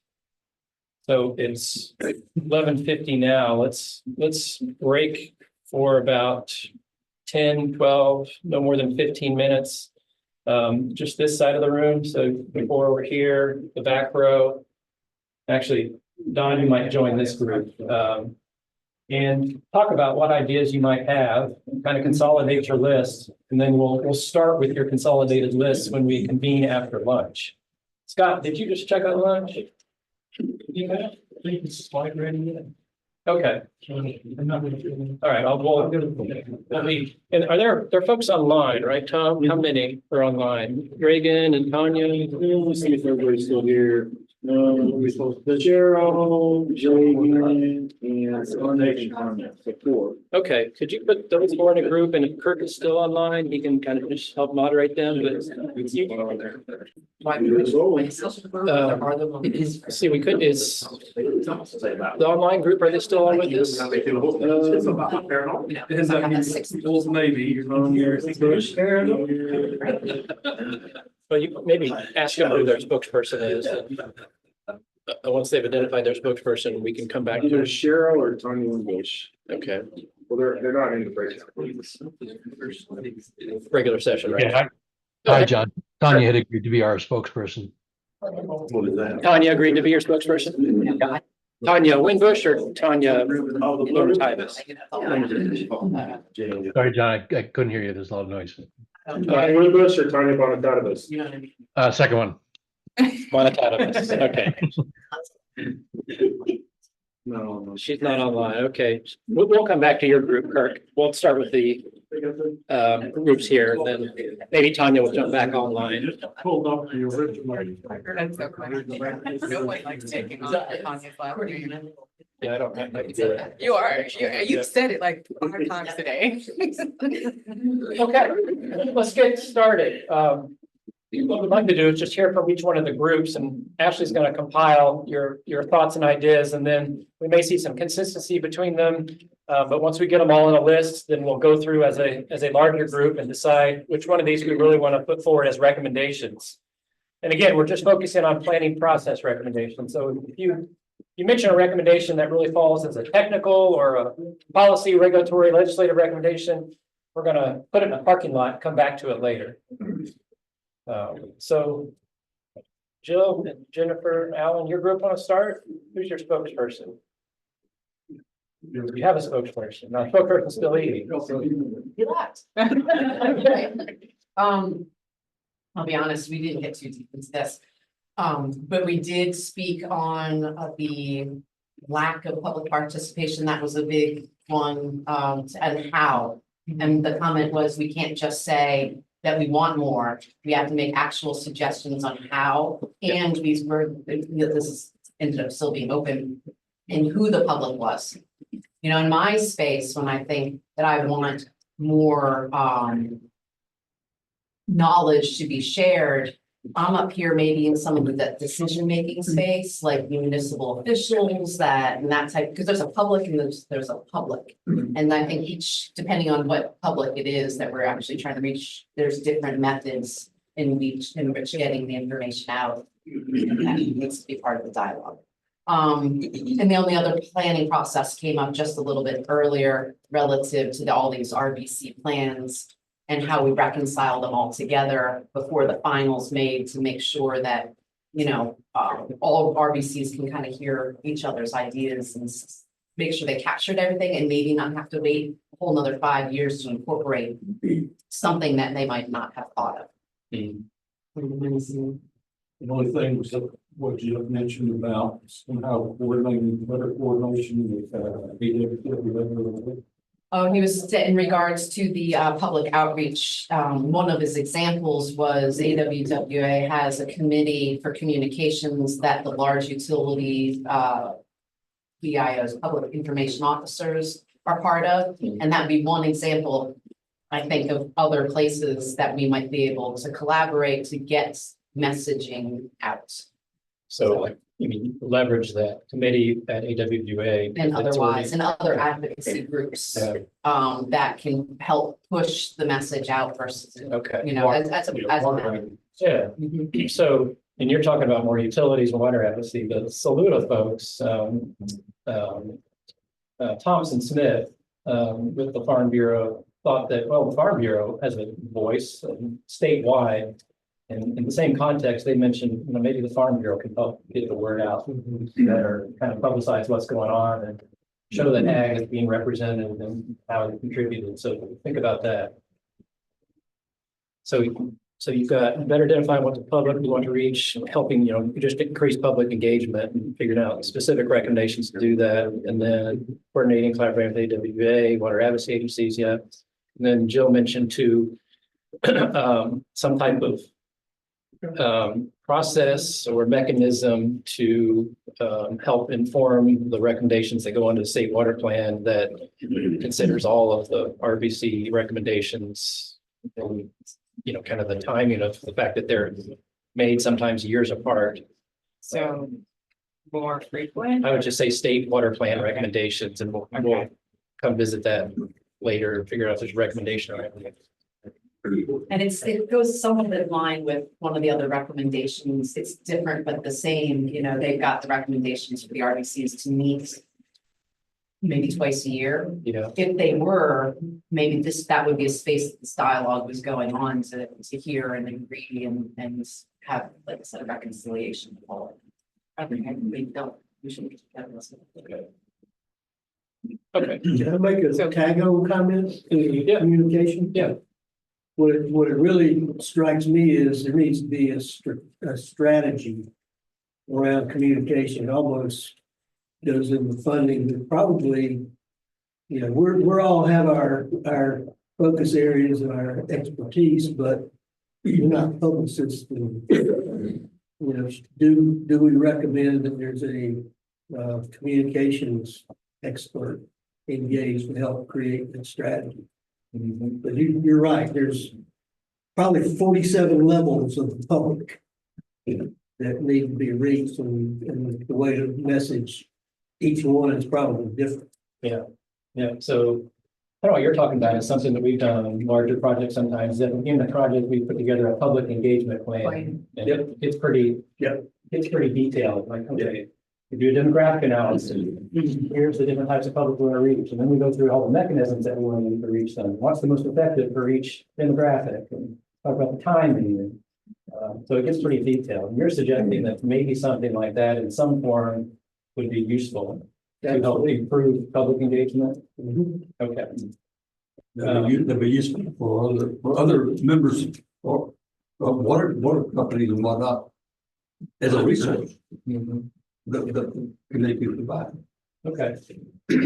Well, Broad RBC had a kind of a similar comment, without as much detail as you suggested, but they felt that it would have been more useful to have developed a kind of a communication plan early in the process. They put one together as part of their implementation plan, and it was very basic. But they said, you know, we really should have done this when we first started meeting and put more detail around how we're going to communicate to the public, or the public that you're talking about, more the people that we're trying to influence, who's making these decisions. Because I commented that all this information is being captured and it's being uploaded and held, Right. You know, online. But we haven't continuously provided the information to anybody that that's where it is, and that's, you know, so I know in our space, we got to tell somebody 6 times for them to have the light bulb come on once. And we just did it on the front end, and they would have had to remember, like, oh, this process is still going on. Let's go see what's going on, versus it being a continual push to however, to whomever, to kind of stay in line and track, or, you know, achievements and those types of things. Yeah. And a lot of you are aware, but I mean, there is outreach going on, you know, like South Carolina Water Association, you had Scott present, and you've had him present, and I presented at previous meetings, the Forest and Water Consortium meeting. We've done that, presented what's going on at South Carolina Environmental Conference, at Clemson's conference. It's coming up every 2 years. We always have presentations. So there is outreach, but they're reaching Primarily water utility, yeah, water people. versus the folks that need to have buy-in. I mean, ultimately, for this stuff to work, whether it's at a state level or a local level, the community has to have buy-in.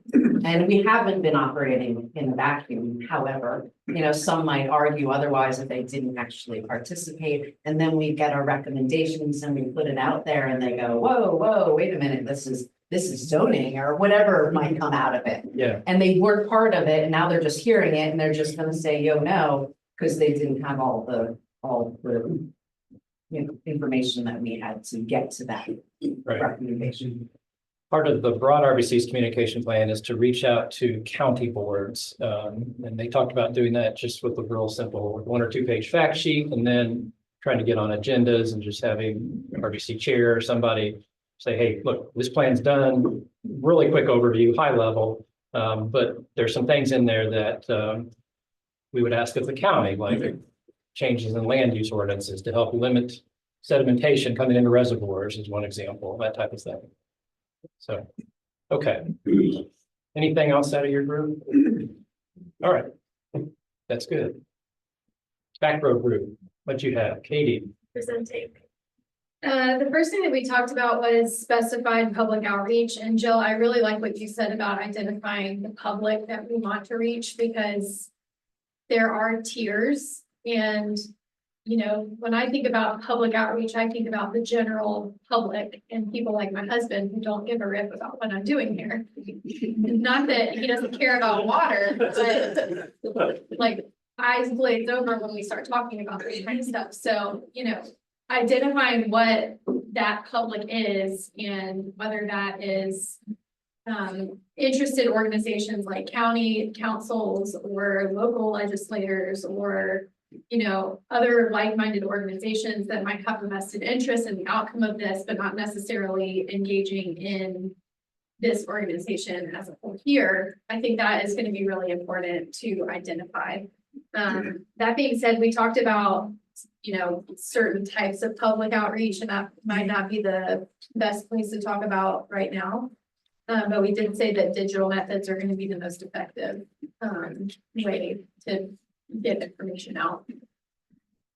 Then kind of like you guys, we also talked about subsets of RBC members getting together, committed to taking recommendations to legislature, also an upstate interbasin committee of sorts that we could convene sooner rather than later to talk about recommendations, talk about ways that we can learn from each other and, you know, incorporate what others might be suggesting that we haven't thought of and vice versa. So that we can unify our recommendations by region and not necessarily just by basin, because the upstate as a whole is going to have different recommendations than the low country, even the Midlands. So being able to learn from other basins that have similar geography to us is going to be important. Yeah, we talked about 1 to 2 times per year gathering of the minds between different basins in the upstate. I think that would be a really great thing to include in a planning process like this, just so that it's not so segmented by the time you get to putting it all together. It's not just a bunch of random recommendations that no one has collaborated on. Yeah, part of the challenge is just that, you know, the broad was already done and you hadn't even started by the time the broad was pretty much done. So there's just not overlap, and Right. that's kind of inhibited the collaboration that's been possible, but there's still some potential for that since the salute is still barely ahead of you guys. Hey, couple, just responding, reacting to what you said. We're meeting with the different basins in Yellowstone. I would suggest that we approach it at the top. We already have probably the same counties that we're looking at. In counties at the top. Could probably sponsor that. That would be a really good framework. So I think they're really good. They're really good at that. That would be one. I think the other thing that I had, just responding in general, isn't just to the outreach that we have, but to the membership on this committee. We're on all the bases. Looking around the room, we did everything we could to get, a diverse group. Fair statement? We did. I think we did. I think there's still a couple of, obvious, holes. And those obvious holes, when we talk about outreach to the public, but I think a lot of what we're gonna do as part of this process is try to implement change. We're gonna try to influence local governments, try to influence state government.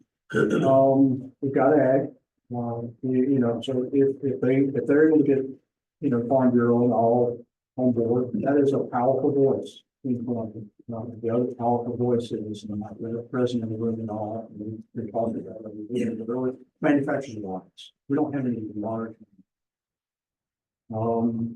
You look at people that can destroy and kill any momentum you want if you're trying to put it forward anything. There's certain large groups that you need to be aware of.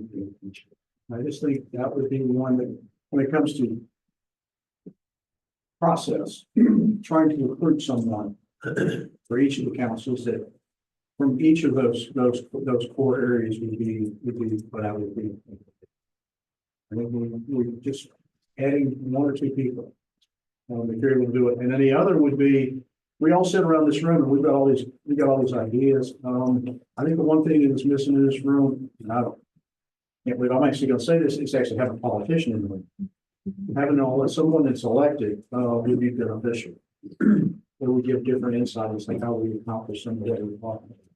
Even if they don't agree with what we're saying, if they put their skills to the table, you know, bring them to the table, they can provide insight into how we do these things. I mean, they get elected, they get things passed.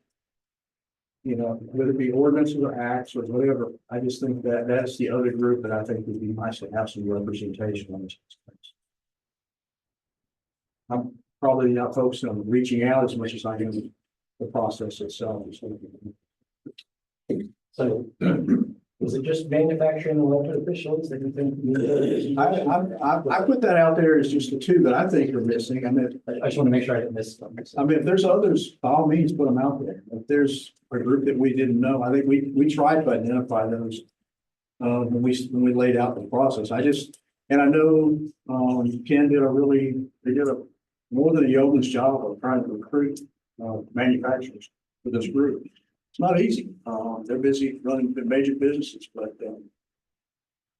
either that or we need to get face time, you know, at the manufacturers, you know, manufacturers alliance, and then They have an annual meeting, I'm sure Sarah they're always looking for presenters.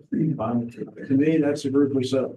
And just like the farm group, the same thing. I mean, I assume that y'all are taking the message back and all of our members are, but we need to be in front of those large alliances and groups.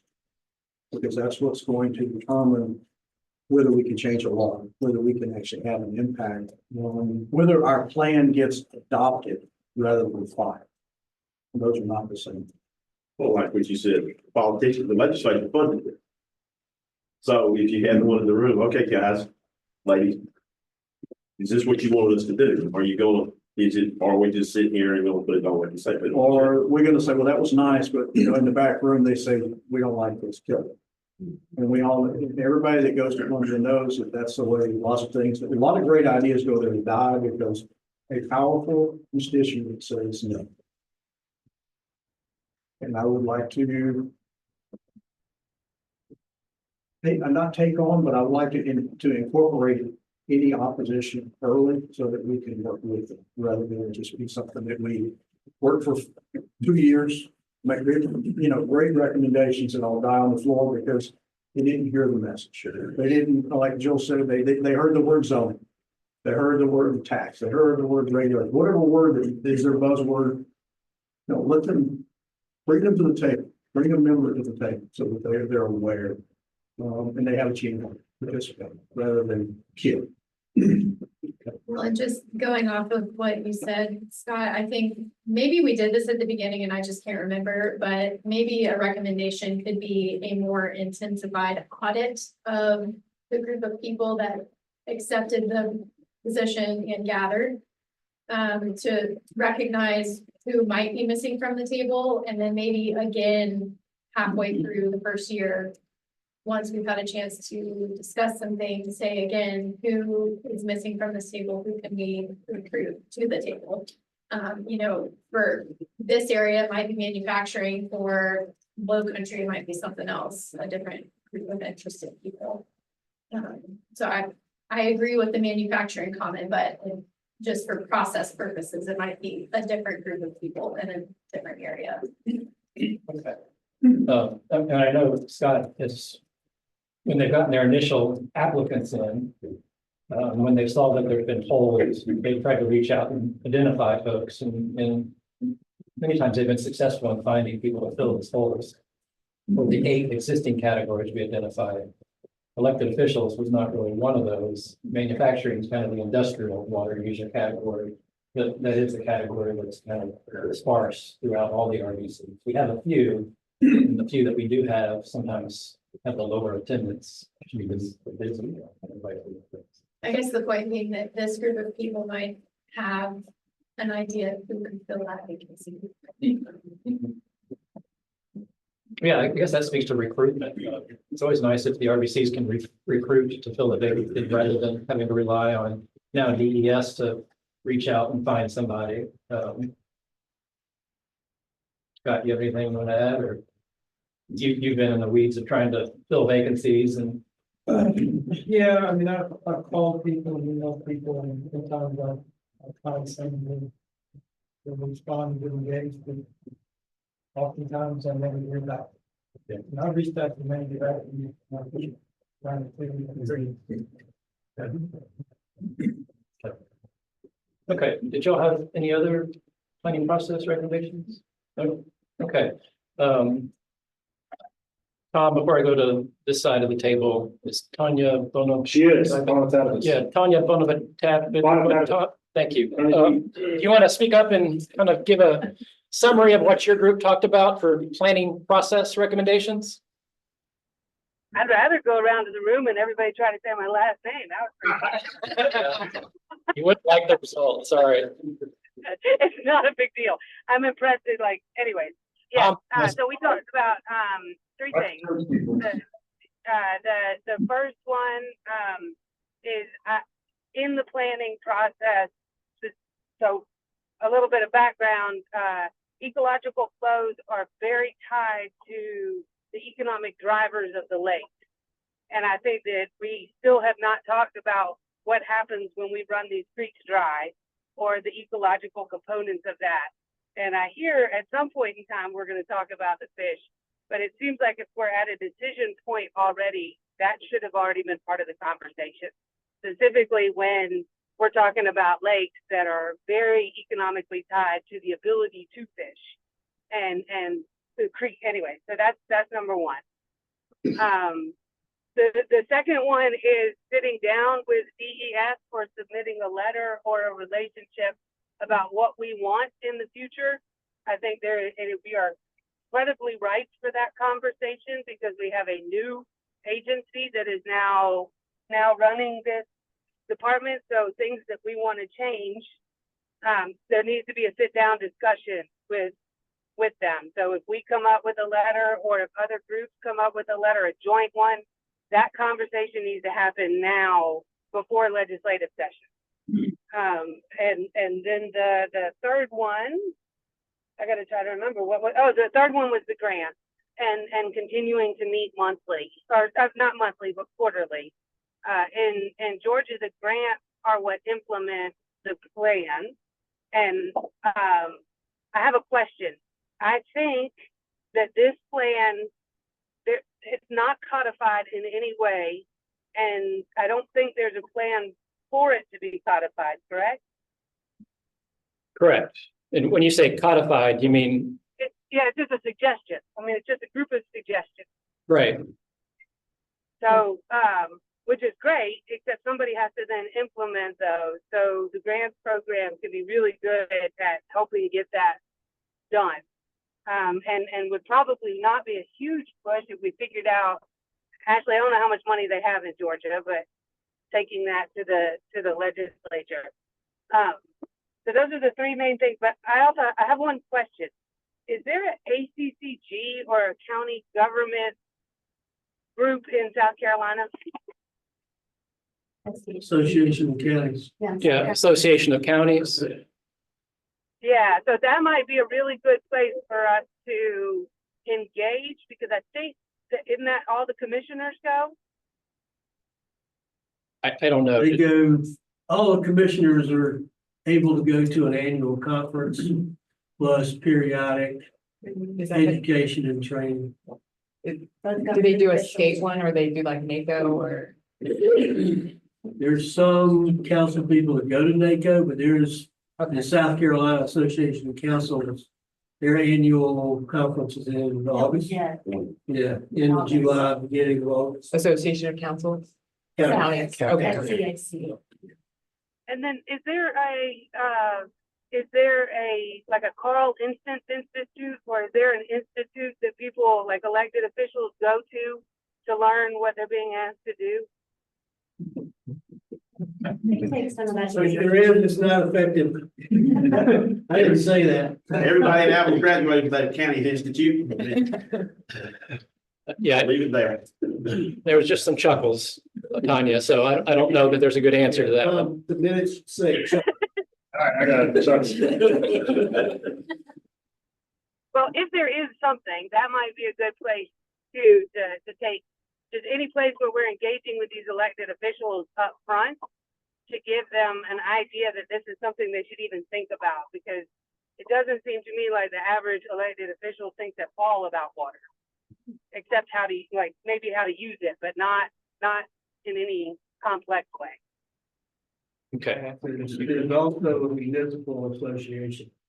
municipal association, okay. Tanya, can we, is that your three mainly? Is that all of them? Yes, sir. Okay, can we go back? Hey, John, this is Kirk. That second bullet there that just says include, I think Tanya's point there was to seize the opportunity now for the RBCs to forge good relationships with the new leadership at DES. Okay. And Tanya, you can correct me if I misspoke there, but I want to make sure that was captured. Yeah, it has been very specifically said to me that right now there's an opportunity, if there are changes in the way things work, and DES is now redoing, that those conversations need to happen now. And I think we have different leadership, so there's opportunity. Okay. Well, let's talk about that one really quick. I guess if you have specific recommendations, now would be the time to talk about those. With regard to the planning process, the RBC River Basin State Water Planning Process.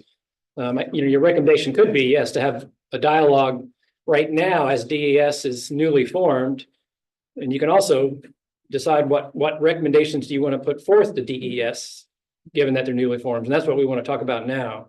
So is it both? Do you want to make a recommendation that we, make sure DES is on board with water planning and moving forward, keeping the train going? Or is it specific things that you want DES to do with regard to the planning process? I mean, so my opinion is everybody's writing down exactly what they want to see. And if we agree with it, that should be the letter in that says, hey, these are the things that we'd like to see as you move forward. I mean, I didn't specifically say water quality should be included, but of course it should be. But I mean, we're working on that. Doesn't each one of the councils, haven't they gone through this process? You mean just the overall planning process? Or, So getting to the recommendations of the planning. yeah, all except the Lower Savannah, Salcahatchee have started developing recommendations. Yes, planning process recommendations. I mean, that might be a good place to start, just with that, those things. Okay. Let me go back to your first one, because I'm not sure I understood the ecological planning part.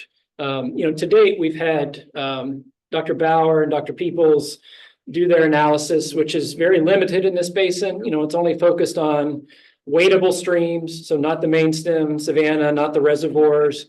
And based on the few locations where they could apply the data and develop those relationships, we didn't see any risk to ecological health under our planning scenarios. So that was kind of the take home from that. But again, it was a very limited analysis.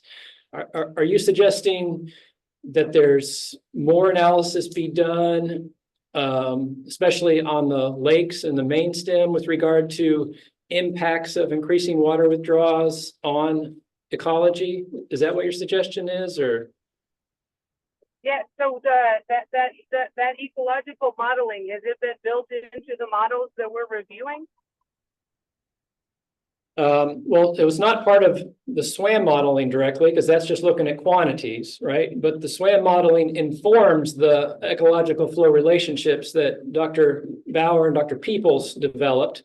But again, those are just for the wadable streams that are tributary to the main stem. So we've looked at that, and where we could do assessments, we saw no risk. But right now we have no plans as part of this process to look at any other ecological impacts to the main stem or to the reservoirs from increasing water demands. I mean, I think, what about drought? If we get into a multi-year drought stage and we're still using as much as we are, you're gonna have massive fish kills everywhere. So the dissolved, I don't know what they looked into, but the dissolved oxygen is already a struggle in the lake. Yep. And then you have your spawning season, and the spawning season, they have to be able to get into the creek. So if the creeks are dry, that's also going to stop that ecological function completely.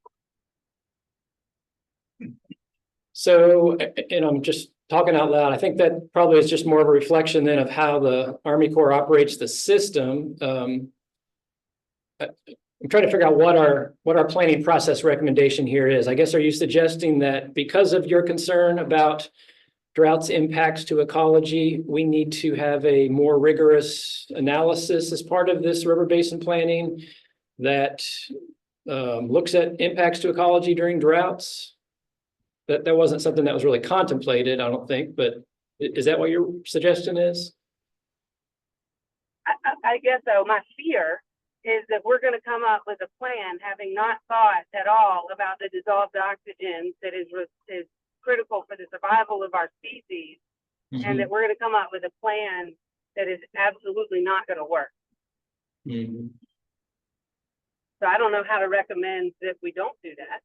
Yeah, I'm not sure what we could really accomplish in the process that wasn't already done, or that could be done better than what the Army Corps has already done as part of their drought contingency planning, where they probably did look at the impacts of DO. And I'm just expecting that they did. I don't know, Scott or Harry, if you guys, or Amy, if you know that they did. At least alternative study. Looked at DO, yeah. Yeah. They did that in the lakes. Say that again, Scott. You're asking if they did a DO study on the actual reservoirs themselves, right? I think more on the releases, the DO downstream. I think Tanya's more concerned about what's released from Thurmond and DO downstream. Is that correct, Tanya, in Lower Savannah? No, I'm saying in the lake. Like there's already there's big fish kills currently in the lake during drought situations. Yeah, I'm saying we need to understand what that trigger is. Okay. Yeah, Scott, she was saying about the lakes. I don't know. That was done, of course, it was done downstream in the harbor, but we understand. Okay. The lake itself, I don't recall that.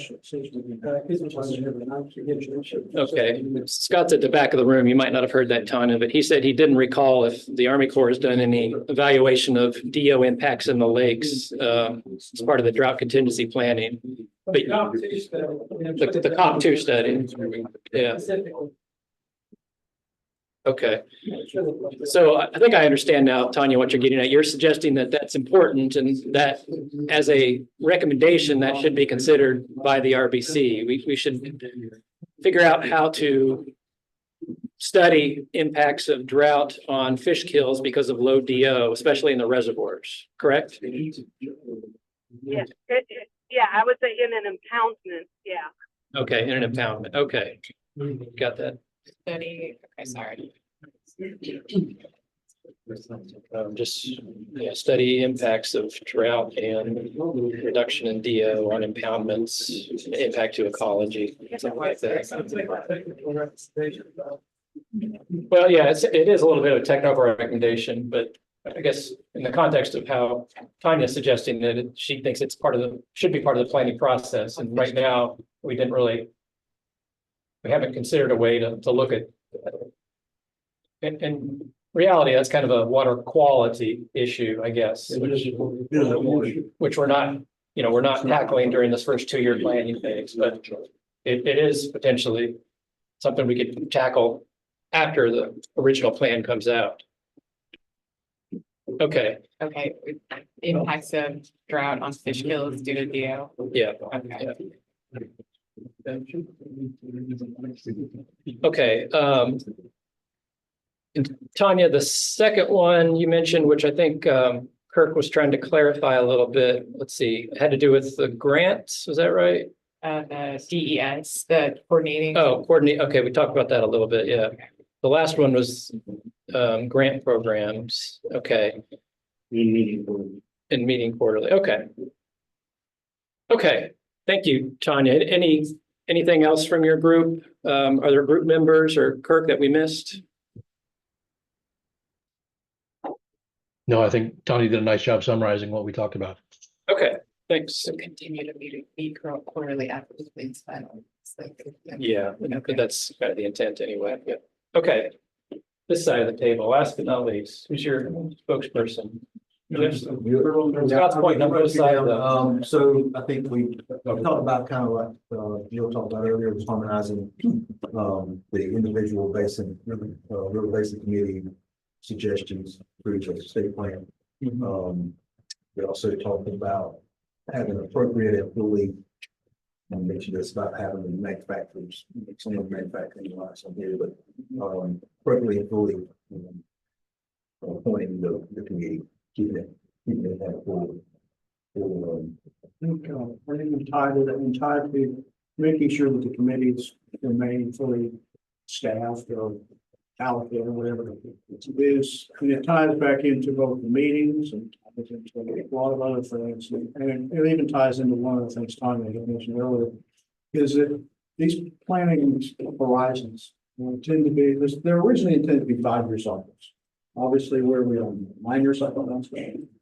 I mean, I don't mean that facetiously, but I mean, the state is not funding them at a level that allows us to do them. I'm not throwing any dirt on the DES of the state staff. It's just a function of how much money is being allocated. So we're on a repetitive cycle. Each base planning committee is probably only active for 2 years. What I would say, the suggestion I have for the planning process is to find a way, find state resources sufficient to allow these committees, one, to be fully, to make sure that we maintain membership, that we have all 25 spots filled or whatever we have, but also that they meet a couple, either twice or 4 times a year to talk about these things. So that would give you the venue to kind of review what the other committees are doing. And you can kind of say, yeah, we agree, we missed that, we'd like to add that to our list, or we would like to endorse that. It also could be co-located with those regional meetings that you talk about with other basins or with legislators or whatever. I just think that there needs to be some method to sustain each of these RBCs, so that it isn't like we do a 5-year plan, or we do our plan, and then we disappear and go our own separate ways. When we wait 5 years and we ask everybody to come back together, we won't have the same folks. And we're going to recreate the same problem we had at the beginning, which is having to spend 3 months coming to speed and get to know each other. I think the value of the relationships are important. The other thing that could happen during those, after we finish our cycle, is to devote one of those meetings or a portion of one of those meetings every year to talk about the scope for the next one. What's next? Like when we sat down in Columbia at feedback, we had the discussion over water quality and quantity, and that carried on for 2 or 3 meetings. You know, and it was finally just realized that it was too big of a fight on the first iteration to try to do everything we want. So we narrowed it down very tightly to one. If you keep the committees together and keep them and keep them functional.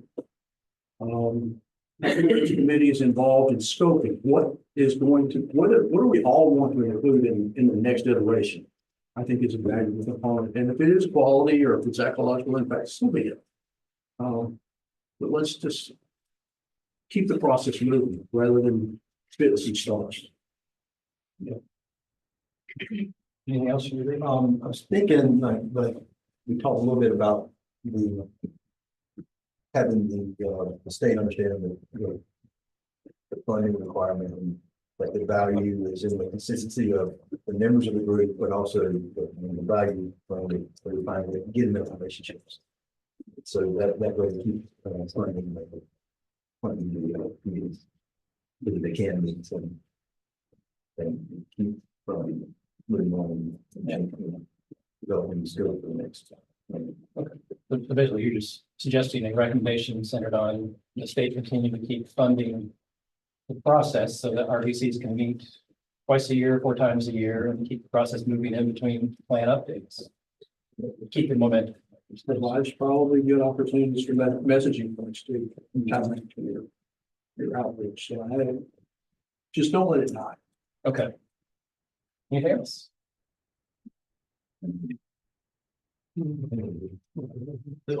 Okay.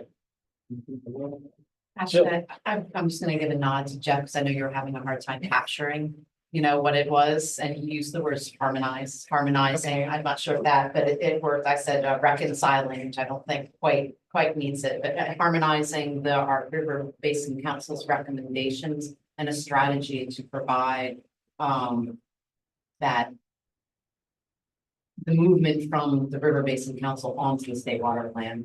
Yes. Okay, I got you from this, right here. Yeah. At least cross seeding of ideas, at least across seeding, but maybe on, I think, I'm not sure. Yeah, there's a lot of words that, the general idea of having them start and finish maybe a year or more outside of each other and then coming all together for DES or whomever, just to like pick and choose without more input from those that make the recommendations to be able to say, that makes sense on a state scale or not, or what have you, would be. Does that kind of express what this one here, I'm sorry.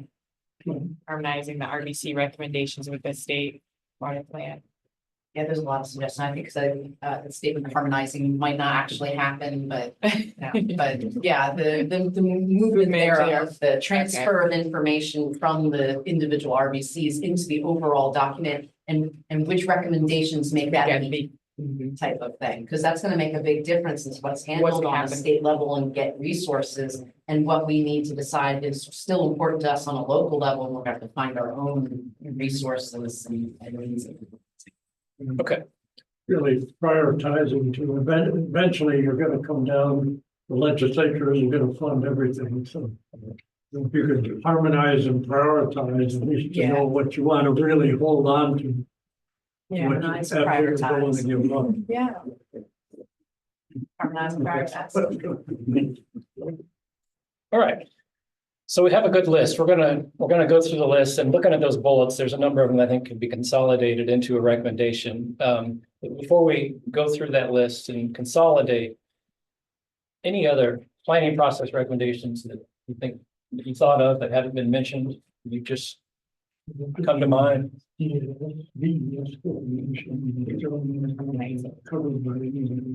Everybody, one of the limitations, the fact that we meet during the day, is that sometimes causes folks not to be able to attend these. A lot of people have jobs they just can't leave from every month.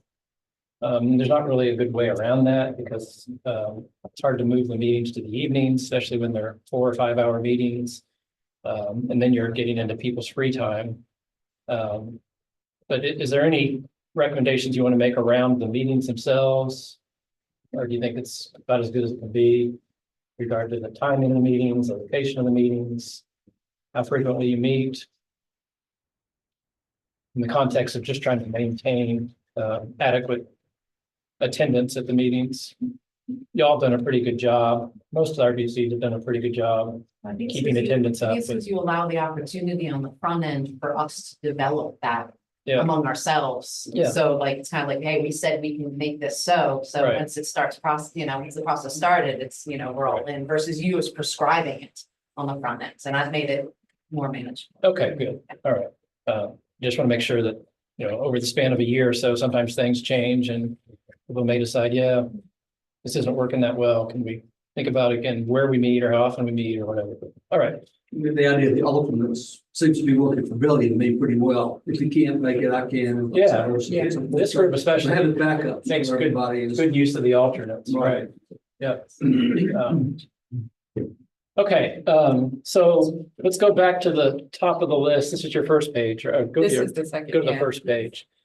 So the first bullet, actually the first bullet, the second bullet, the fourth bullet, the fifth bullet, the sixth bullet, those are all around public engagement or engagement of elected officials, basically engagement altogether.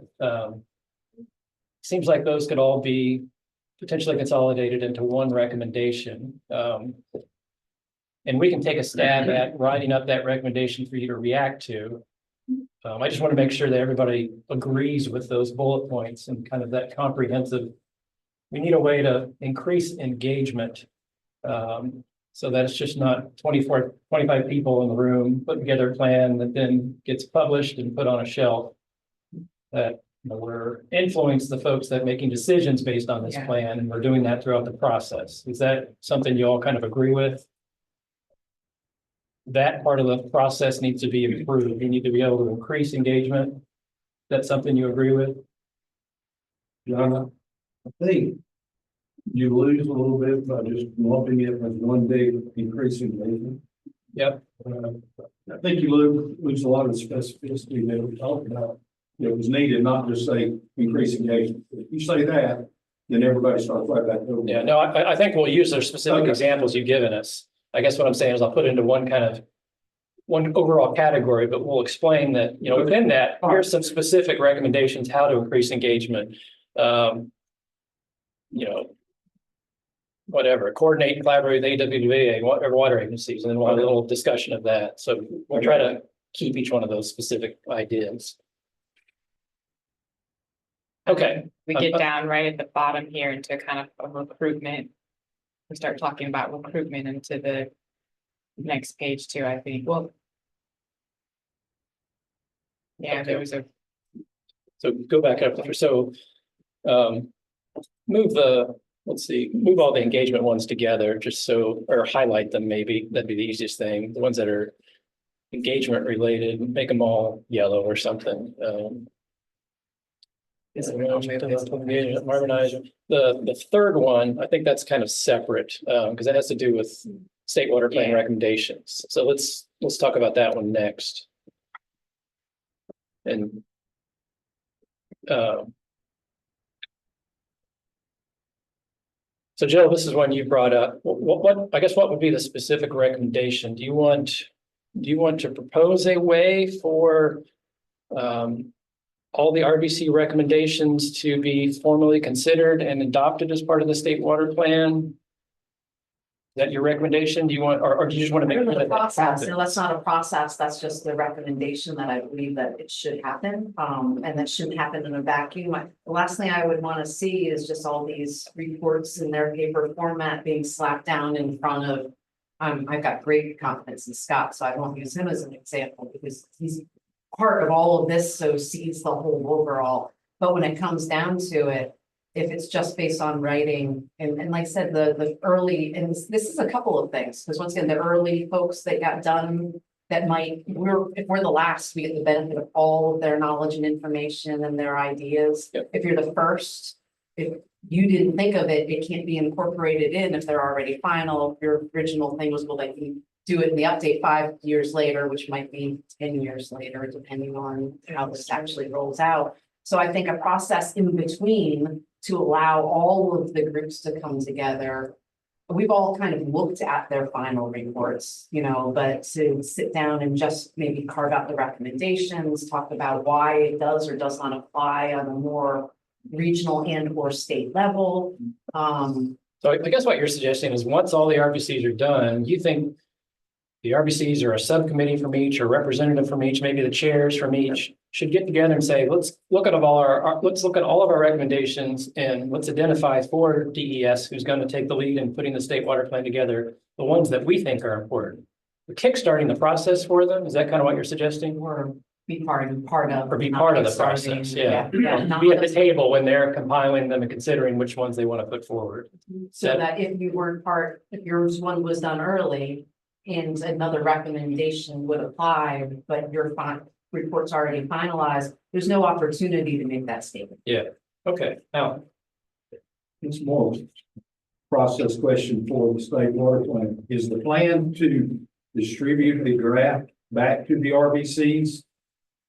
How's that gonna work? When the state goes to prepare the state water plan, is it gonna go out to everybody at one time? Yeah. Or is it gonna come back here and then go out to a more public review? yeah, I don't know that they thought that way through it, but Scott, what do you think? I know initially the impact was gonna have a pretty interesting along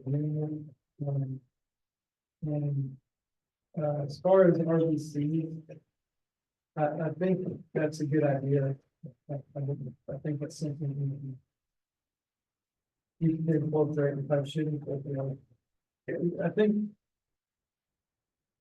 that the state plan is not going to be done in a vacuum. That's what you're worried about. Well, it's not, I'm worried about it, but I'm trying to address what I think Jill was trying to get at to make sure that if an RBC feels strongly about a certain element that's not included in the plan, do they get another bite at the apple, or at least plead their case that they feel that should be in the plan before it goes out, you know, in a more formal sense. Final decision is yours, correct? And so, I mean, yes, I'm just asking you, but I'm you're not personally, so, but we are, but the new agency, but do we get a chance? Are we interposing ourselves in the process? I think there's going to be a more formalized way for a River Basin Council to provide feedback. I don't know if that's set up yet. We can certainly think about that and try to develop something like that. But certainly there's going to be a public comment of the plan at the same time. So there's going to be multiple avenues, I think, to provide feedback on the plan. At least that's my understanding. Well, I guess the way I'm thinking of this, Scott, is it seems like you, whoever you is, would want concurrence from your River Basin council prior to it going out to the public to show that you've got, you know, a unified front. If you send it out to the public, including the RBC members, then you may get opposing comments to the plan, you know, from the representation of the people that actually had input on the plan. I don't think that's a great look, but that's just me. Okay. No, I understand. Okay, so what I'm hearing is it sounds like y'all think that the RBC should have a seat at the table when DES is pulling together the state water plan and providing input on what specific recommendations make it into the plan. Not just necessarily review, even though that's a minimum, you'd like to be able to help drive the process. Is that fair? Yeah, okay. So we'll craft a recommendation with that in mind, and y'all can react to it, wordsmith it as needed. Okay. RBC recruitment to include elected officials and manufacturing, which is Scott's recommendation. What do y'all think of that? Do you think those are potentially two underrepresented or not represented categories that are important? I think on hindsight, I think Katie probably has a better way of phrasing it, which is to look for what's missing in each basin. The mayor might not be those. Bigger picture. Yes, and maybe that could be the recommendation, and then a sub-recommendation for this specific basin would be Yeah. manufactured. Okay, so right here we had more intense audit or just an increased, I guess, let's see, Increased evaluation, okay. Okay. there should be. Or, I like the idea of elected officials. I'm just concerned that an elected official might not regularly attend, or attend at all. No, I'm aware of that, and I recognize that that's a downfall. I just think that having someone. Huh? They would assign a staffer. Yeah. Yeah, They're sure. there again. Yeah. Which isn't a bad thing. I mean, as we all know, the staffers generally Do the work anyway. do the work anyway and make recommendations based on the fact that they have the knowledge specifically when sitting on a lot of these. I guess the reason I was suggesting trying to reach out to elected officials is part of, when we ready to implement these plans, a lot of the changes that we're gonna be looking for, if we're looking for zoning and land use, those are all local issues. It'd be really, really nice to have somebody plug into that on a real level, rather than us coming up with these nice academic ideas. It's plugged in on, they can help us massage how we would get that knowledge. And that's what I was thinking, where the value of the elected official is going to be when it comes to implementation. Yeah, either that or we're gonna all have to go out and glad hand and convince someone to carry the water for them. For planning and zoning, that's not gonna be an elected official, it's gonna be an appointed or volunteer person. But ultimately, it's still gonna work its way. to the Yeah, elected official. ultimately it goes up. Hopefully, eventually, yes. Yeah. So I'm just trying to think about, when we get ready to implement, what are we missing? You know, I keep thinking, we got the owners of these lakes, okay? We've got the Core and Duke. They're sitting there as flat owners of the lakes themselves. And they have a lot of power to wield over what goes on with the lakes, in one way or the other. And I don't feel something. Maybe I know why they're missing, because they dominate everything anyway, or there would be certain things about them. they're not allowed to. Well, no, and so what I'm wondering is where they fit. I guess that's my question. Even the Corps doesn't own the lakes. Well, I know they Government don't own it, agencies. but you know what I mean, they're responsible. Control. They control, and and a lot of what they're not gonna let the ships not sail in the Savannah River. The ships are gonna sail. We do have Duke here on the RPC, so Alan represents. Okay, Duke. I didn't know. Yeah. I didn't know who.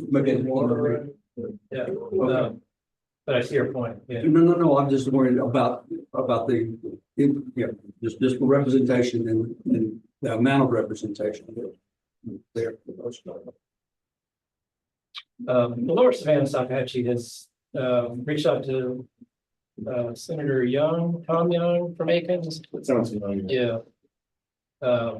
He said he would come speak at a meeting. We tried to get him for a couple of meetings, but he was too busy during the legislative session. We're gonna try to have him come down for the fall, just to talk about legislative priorities and what happened in the past session as it relates to water.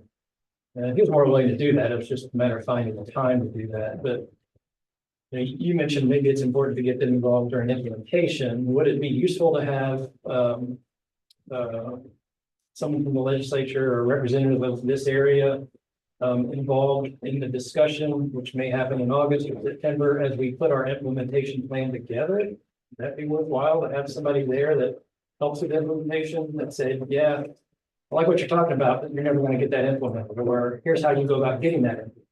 The guidance that we would need to furnish the things that speak to the legislature definitively, that they can carry to their constituency in effect. Yeah, Would be something that I'm woefully ignorant of personally, of course. And I don't know, those guys make decisions about what they can and can't support in the body. I don't know. Sometimes I don't know how to make those decisions. Will it get them reelected? That's and that I'm not an expert in.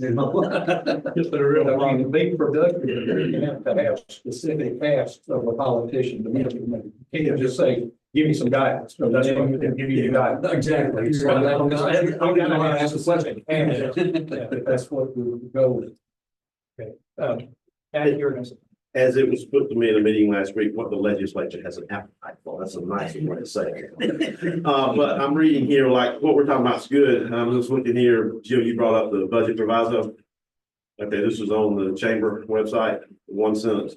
The creation of the Surface Water Study Committee to study the current state of surface water in South Carolina in terms of how much is available, the number of permit holders, who withdraws surface water, for what purpose the water is being withdrawn, and how to balance the economic and environmental needs. The study committee will be required to produce a report by March 1, 2025. So it sounds to me like somebody in the legislature, what are we here for if the budget proviso, they didn't come up with another committee? So yes, I think the political side of it is very important because it looks like they went that way.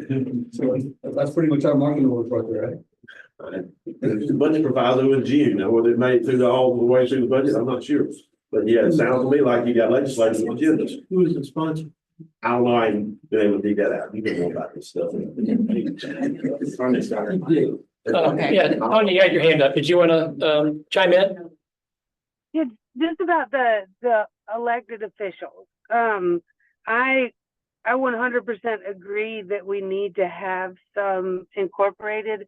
I just learned not too long ago that a couple of my county chairmen are the city administrator, are the public, like they're doing, the smaller counties and the municipalities are doing all of this without much staff at all. So maybe we don't want Greenville's elected officials, but we might want, you know, I don't know, MODOK or somewhere like that is not necessarily fully staffed.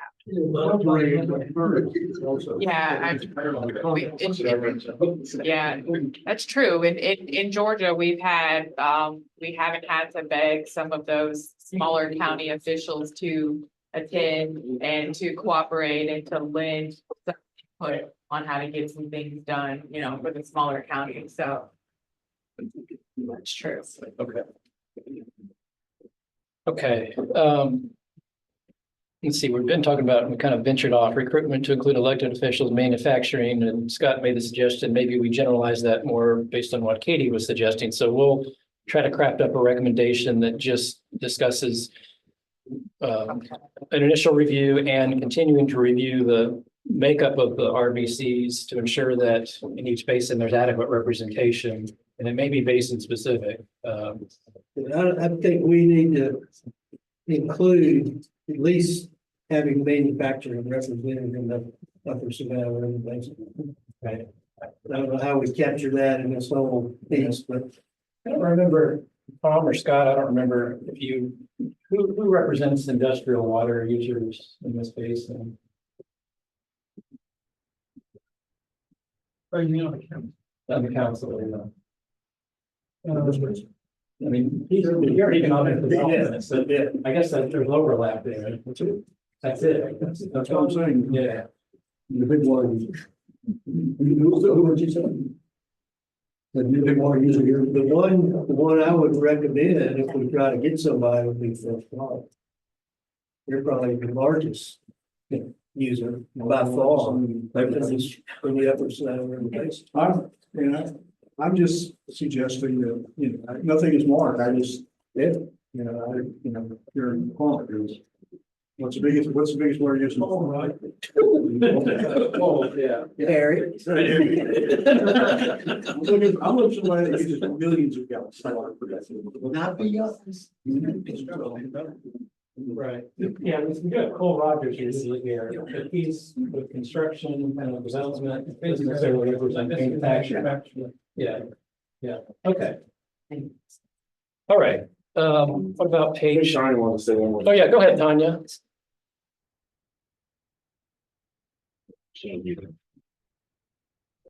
Okay. Kind of color code them, so all the yellows are engagements and losing recruitment. Okay. Yeah, that's good. Let's go to the next page. So those two are good. So Tanya had the one about impacts of drought on fish kills due to DO, and I may need to talk to Tanya a little bit more about that as we try to craft a recommendation. But what is the rest of we heard from Tanya about, the need to do water quality related analysis. She's concerned about devolved oxygen levels during droughts. Generally, my response to that is, that's not part of this initial planning process because it's not as much related to quantity, even though quantity is the driver here, which is what's causing low DO. It's a quality issue, so we push that off to future planning. You all generally agree with that? Okay. Second part of the question is, do you think that as part of future planning, that needs to be part of study by the RBC, led by the RBC? It's a big topic. You mean quality in general? Well, Huge topic. quality in general, specifically low DO, which causes fish kills. Well, I think if you ask the question in a different basin, their issue might be high nutrient levels, Yeah. right? PFAS So, or something so else, yeah. then it still comes to the general question is, should quality be addressed in the basin based on the specific challenges? And in our case, it might be DO. Right. In their case, it might be, PFAS or, and I say, yeah, I would think so, eventually. I understand why we did it initially, Yeah. but I would not understand why we wouldn't holistically in the future. Yes. In some of the other basins, I'll just say that there was some opposition to looking at quality beyond the first planning phase. They felt that that's already being handled by other studies like DEC, now DES's watershed program. And they don't think that the RBCs should be involved in quality related studies. And that was a minority of RBC members, but I just put that out there for transparency, that it always wasn't consensus that after this first planning phase, quality should suddenly be forefront, and we need to tackle that as part of the next plan update. How y'all feel about that? What do you think? I just feel like it's a tremendous increase in scope. But I mean, it's pretty simple. A gallon of water is a gallon of water. Where's it go? Yeah. Compared to the periodic chart, basically. And so I just, it's really big. I think it would change the nature of this committee a bit if we had that. It would. You need a lot more specialized expertise, I think. And it would probably vary, like Jill said, basin to basin, depending on what the particular quality issues are. The Georgia plans look at similar capacity, and that's pretty much it. Yeah, so they don't look at PFAS or nutrients. Not right now. It's just similar capacity. So I don't know. I mean, is your recommendation that, I'm not trying to put words in your mouth, I just want to know what we should include. Are you suggesting that after this first plan is done, each RBC should decide if there are quality related issues in their basin to address, and they should be the ones to decide, what to address and how to move forward? And it might not be consistent statewide. It may be different by basin depending on what the issue is. Is that a recommendation or no? Scott's saying no. Well, it's outside their initial charge, right? Yeah. And like I think one time, Well, in conversation, some of the quality is already being addressed on a daily basis because of the municipalities and the people that, these guys that do it. And we're gonna still deal with like Sangamo and what their outfall was for all these years and that kind of stuff. Is that kind of what we're talking about? I mean, it's just such a big. Right, so there's like point and non-point solution, pollution, excuse Right, me. And- non-points, maybe, okay, that might be. Right, so then there's topics that we can address basin wide, and then there's the little point where you might say, okay, you've got an industrial user that people are up in arms at because they released a certain, but they're already permitted. No, that I wouldn't say that's a space that we would address because it already is. Okay. But to look at overall water quality basin wide and the things that are more ubiquitous, so to speak, like turbidity, which would equate to, land use planning and changes and such. We can reduce turbidity. I mean, do you mind if I scared you? No. That big word again. It says chills up some people. Here we go. Sorry. But that's that. So I say yes, but I like the quality issue, but I wouldn't want to dive down into each point of discharge. Yeah. It would be the more, like I said, is it the ubiquitous word? The more There's another word that I was gonna say, so I'll stick to it, but you get it better. So we're talking about the next iteration of the plan, right? Yes. To me, we need to evaluate where we succeeded and where we failed when the plan was prepared. Brother, first, before we start adding more layers to this. Otherwise, this thing is gonna be useless. If we can't get it off the ground, adding to it's just gonna make it. You know, so that would be my recommendation. Yeah. Where we succeeded, where to. Okay. So you come up with lessons learned out of this. Yeah. Did Tanya want to say something? With the intersection. Yeah. Yeah, 1 second, Tanya. Make sure might not learn it all. Okay, Tanya's got something she wants to add. Go ahead, Tanya. So the solution to pollution is the pollution, right?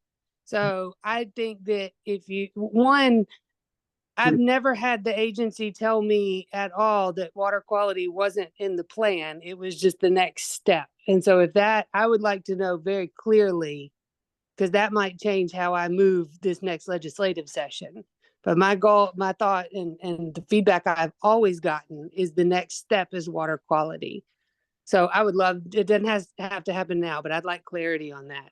The second is if we come up with a plan that says that there's plenty of water, and all of a sudden we allow allocations that then cause serious water quality issues, that is a wasted plan anyways. So if you're not adding those components in, and we can't do PFAS because PFAS isn't even something that's recognized by the state.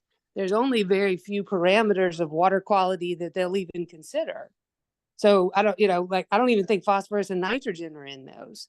So if we just focused on what the state actually has control of, you would at least have more of a picture. Right now, we have a very foggy picture of what actually the effects of these decisions will be. Okay, so your first question, Scott, do you want to address, I don't remember specifically, is there a discrete statement in the planning framework that says quality may be addressed as part of a future planning phase or will be addressed, or is it not definitive? I'd have to go back in and dig into the feedback. I mean, I think the idea was that water quality would be a second iteration topic. But not a lot of information was given about, well, how do you incorporate water quality? All the details behind it, what tools and information you need. None of that's stated. And so I've always looked at it that once we got the first round of plans done, that the big pack would come together and we kind of come up with a plan to incorporate other, to expand the scope. The big pack would have a role in defining that. Mm-hmm. Probably in part based on feedback from the council about what they want to see next. And I think the PPAC is going to continue on being reconstituted. I don't know the timing of it, but I think that is going to happen. So I think that's going to be a major topic for them. Would be next phase. What's next? Also, I think they're going to talk about how the state water plan will be put together. Which we talked a little bit about earlier. I think that would be a big topic. That's the way I see it, but I'm not calling off shots. So but that's the way I would hope it would look at. Okay. Tanya, There might be people missing from the water quality discussion table that aren't here. And so, I have a vested interest in water quality because that's what I do for my job at the time. But I guess for the purpose of this plan and just getting it completed, I would say that the recommendation should be maybe to discuss potential pollutants of concern and include a recommendation of some sort that would, I guess, move forward once this has wrapped up. So these are the pollutants that we're concerned about. The team recommends developing, I don't know, a subset of committee members to discuss that next step once this plan is wrapped up. If that makes sense. so before we finish writing our plan, you're suggesting that we identify, at least in this basin, what potential water quality issues might need to be studied in the future. Yes. So you're not Not making, necessarily diving into them, but identifying pollutants of concern, discussing who might be the key players at that table Yeah. for discussion, and then some sort of recommendation to tackle that next. Okay. So at least kind of setting a framework so that you have some information to be able to potentially tackle it in a subsequent phase, but Yes. not make any decisions about or recommendations about whether you tackle it or not. Because something like that could also affect potential grant opportunities in the future. So, you know, if there's not funding from the state necessarily to do that part of the plan, if it's a recommendation that lays the case down for us to apply for a grant to get that time covered and to coordinate that group to look into water quality. If I've learned anything, is if it's not mentioned in a plan, it's not eligible for.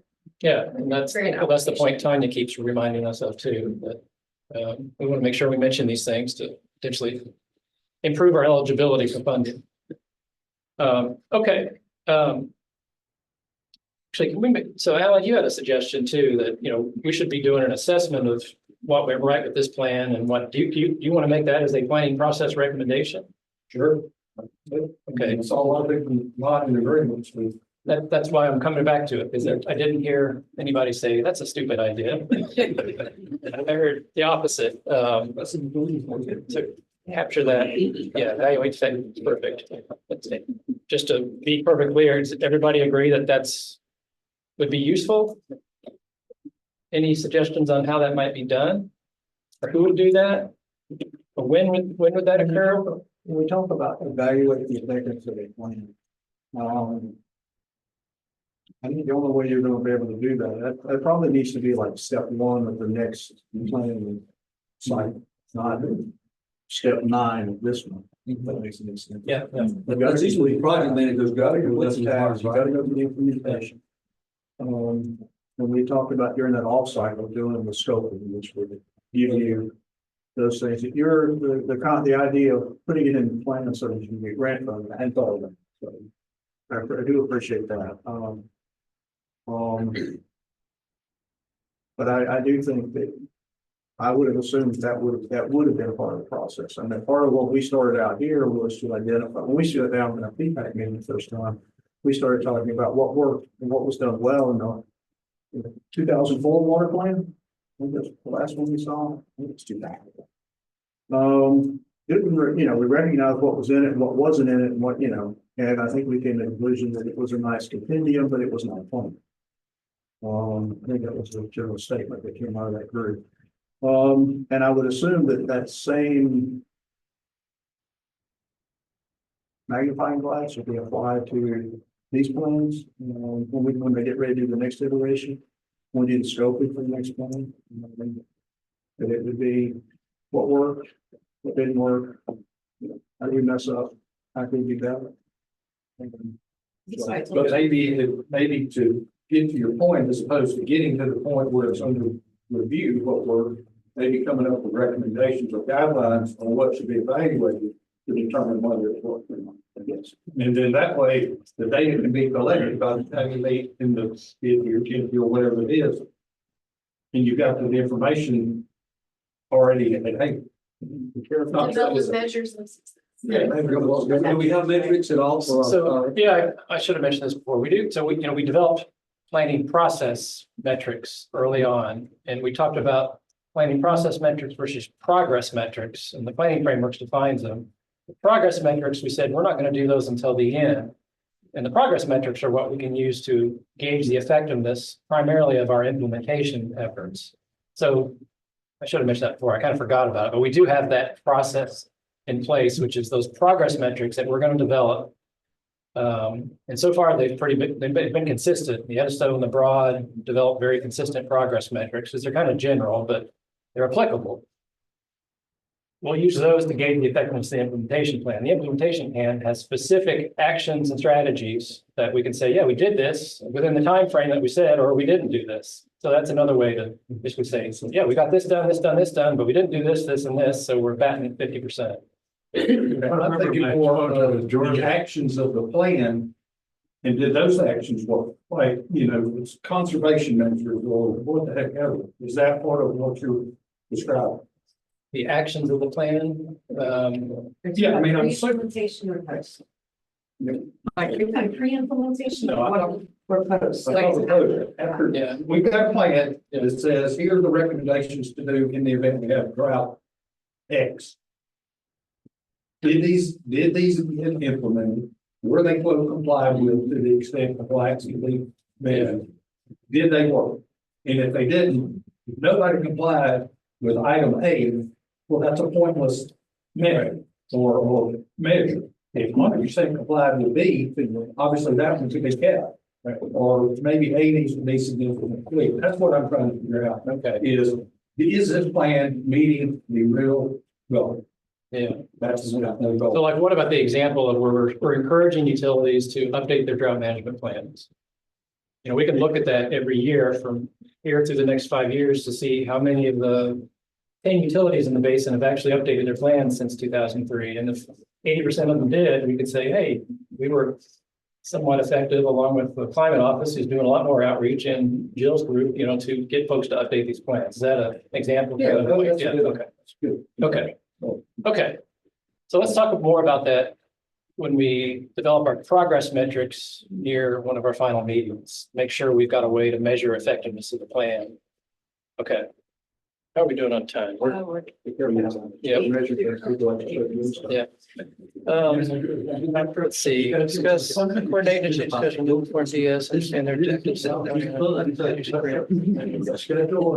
Quarterly, that's already part of the strategies, making membership sustaining their. This is kind of some of the section ones continue to meet Yeah. offsite. Funding, okay. This is more so really all kind of related to Right. continuation. Okay, I think we've covered most of the list. What we will do, and I say we, Ashley, myself, Amy, Kirk, we're gonna start putting a draft of chapter 9 together.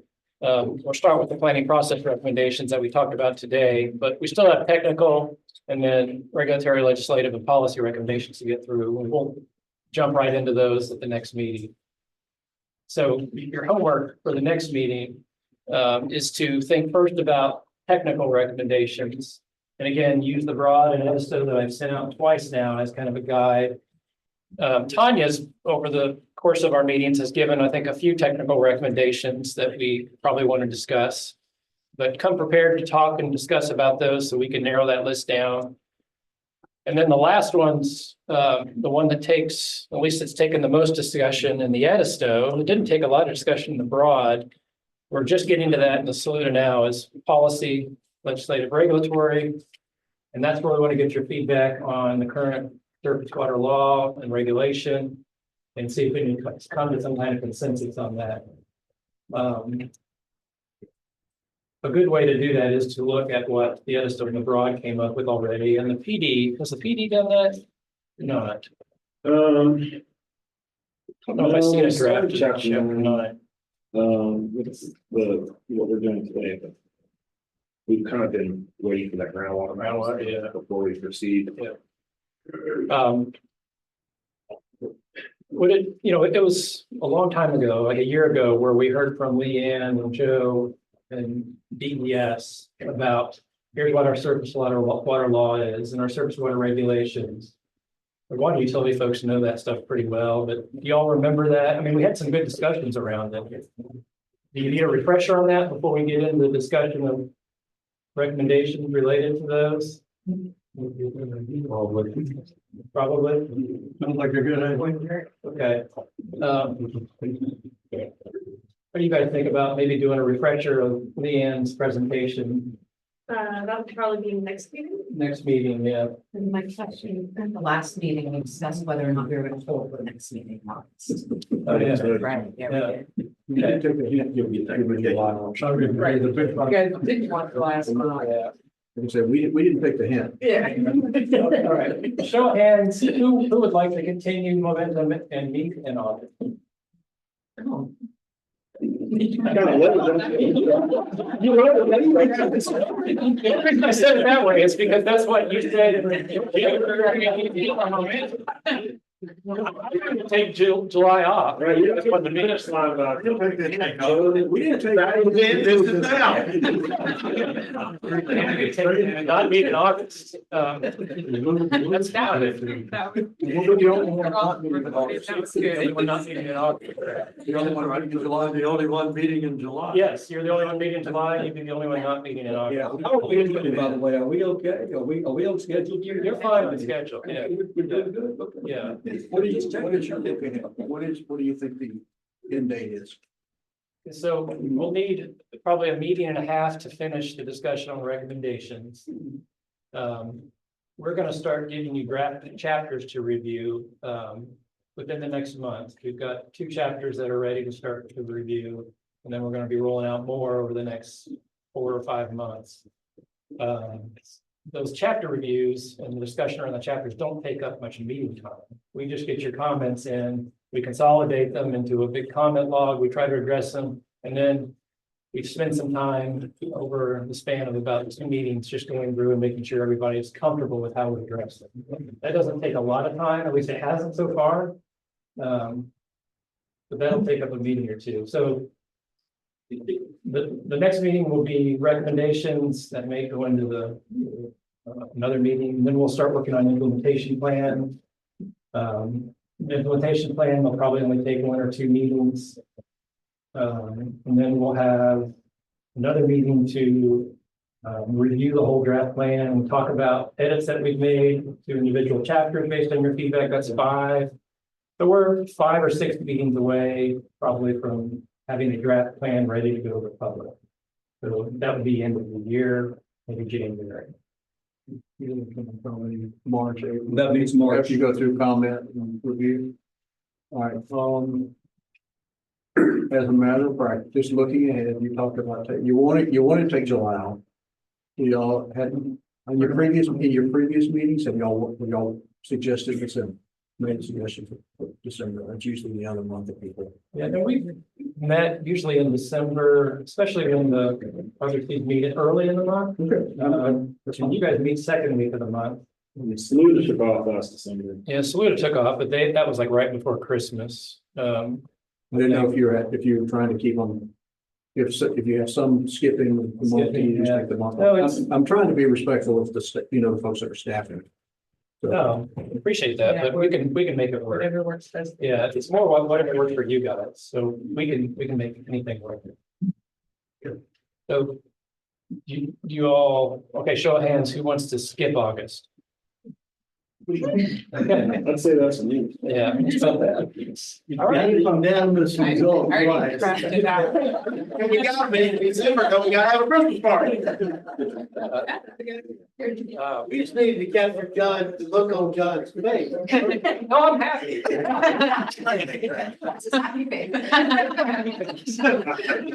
We're taking a hit, he would have been in Spain. Okay, we'll skip August. I don't know what the September date is. Tom, do you remember? It's after leaving, good. The September date is right before I go on a 2-week The vacation. 11th. The 11th. Yeah. The 11th, okay, September 11th. I love it. We'll most likely again meet here, as long as that's still okay with everyone. Patrick Jackson's not here, but try to thank him for cooking our lunch for us. I liked it, I enjoyed it, so. Yeah. He's off on a fishing trip, I guess, but make sure if you run into him to thank him for lunch today. I mentioned we'll be rolling out draft chapters to you. So now we have 2 months before our next meeting, and you should expect to see at least chapters 2 and 3 before we meet again. We've handled it different ways in different basins. Sometimes we form a subcommittee to do an initial review of a chapter. I just kind of prefer sending it out to all the RBC members and letting you read it. And if you want to make comment, you can, and then send it back to us, whether it be via an email where you reference a page and paragraph, or whether it be you just track changes in the Word document, which is preferred. Okay, that's what I was gonna ask. We can do You that. can do that, or if you would rather have a PDF and you make edits in a PDF, you can do that. I'll take whatever you want to give me.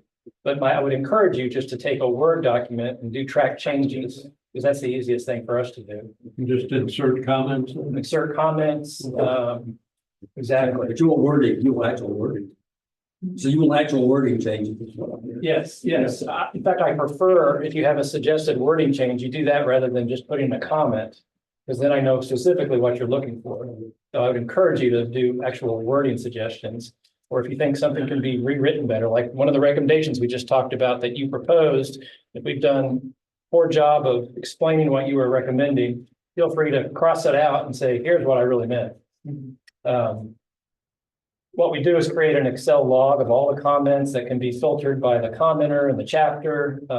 So that's a way to capture all the comments. For the broad, we had like 160 comments, and it was an easy way to then put them up on the screen near one of our final meetings and go through them one by one, but it didn't take very long because everybody's like, yep, we're good with that, we're good with that, we're good with that.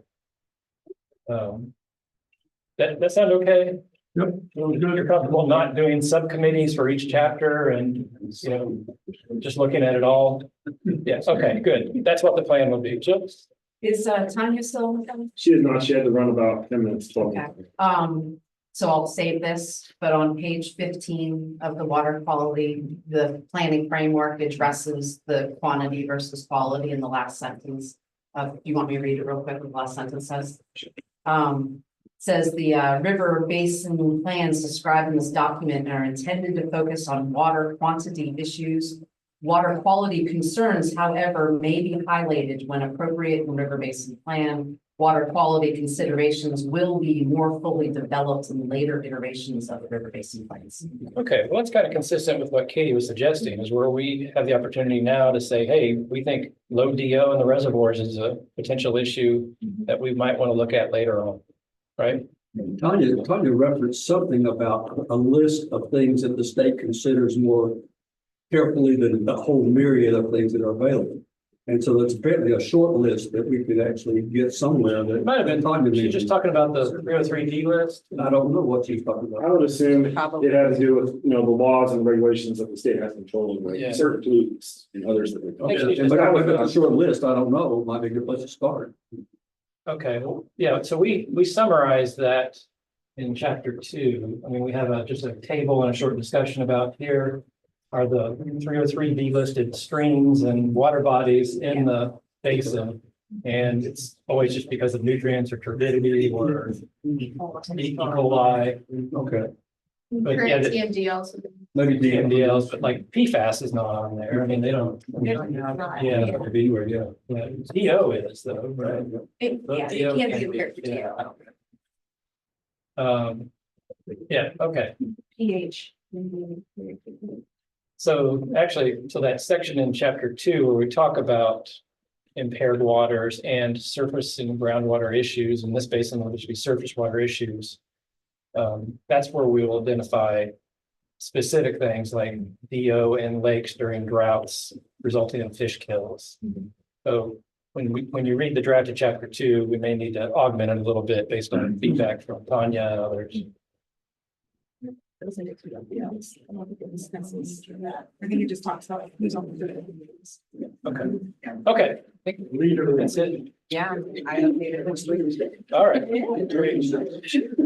Okay, thank you, everyone. Jill, any last words, Chair? Yeah,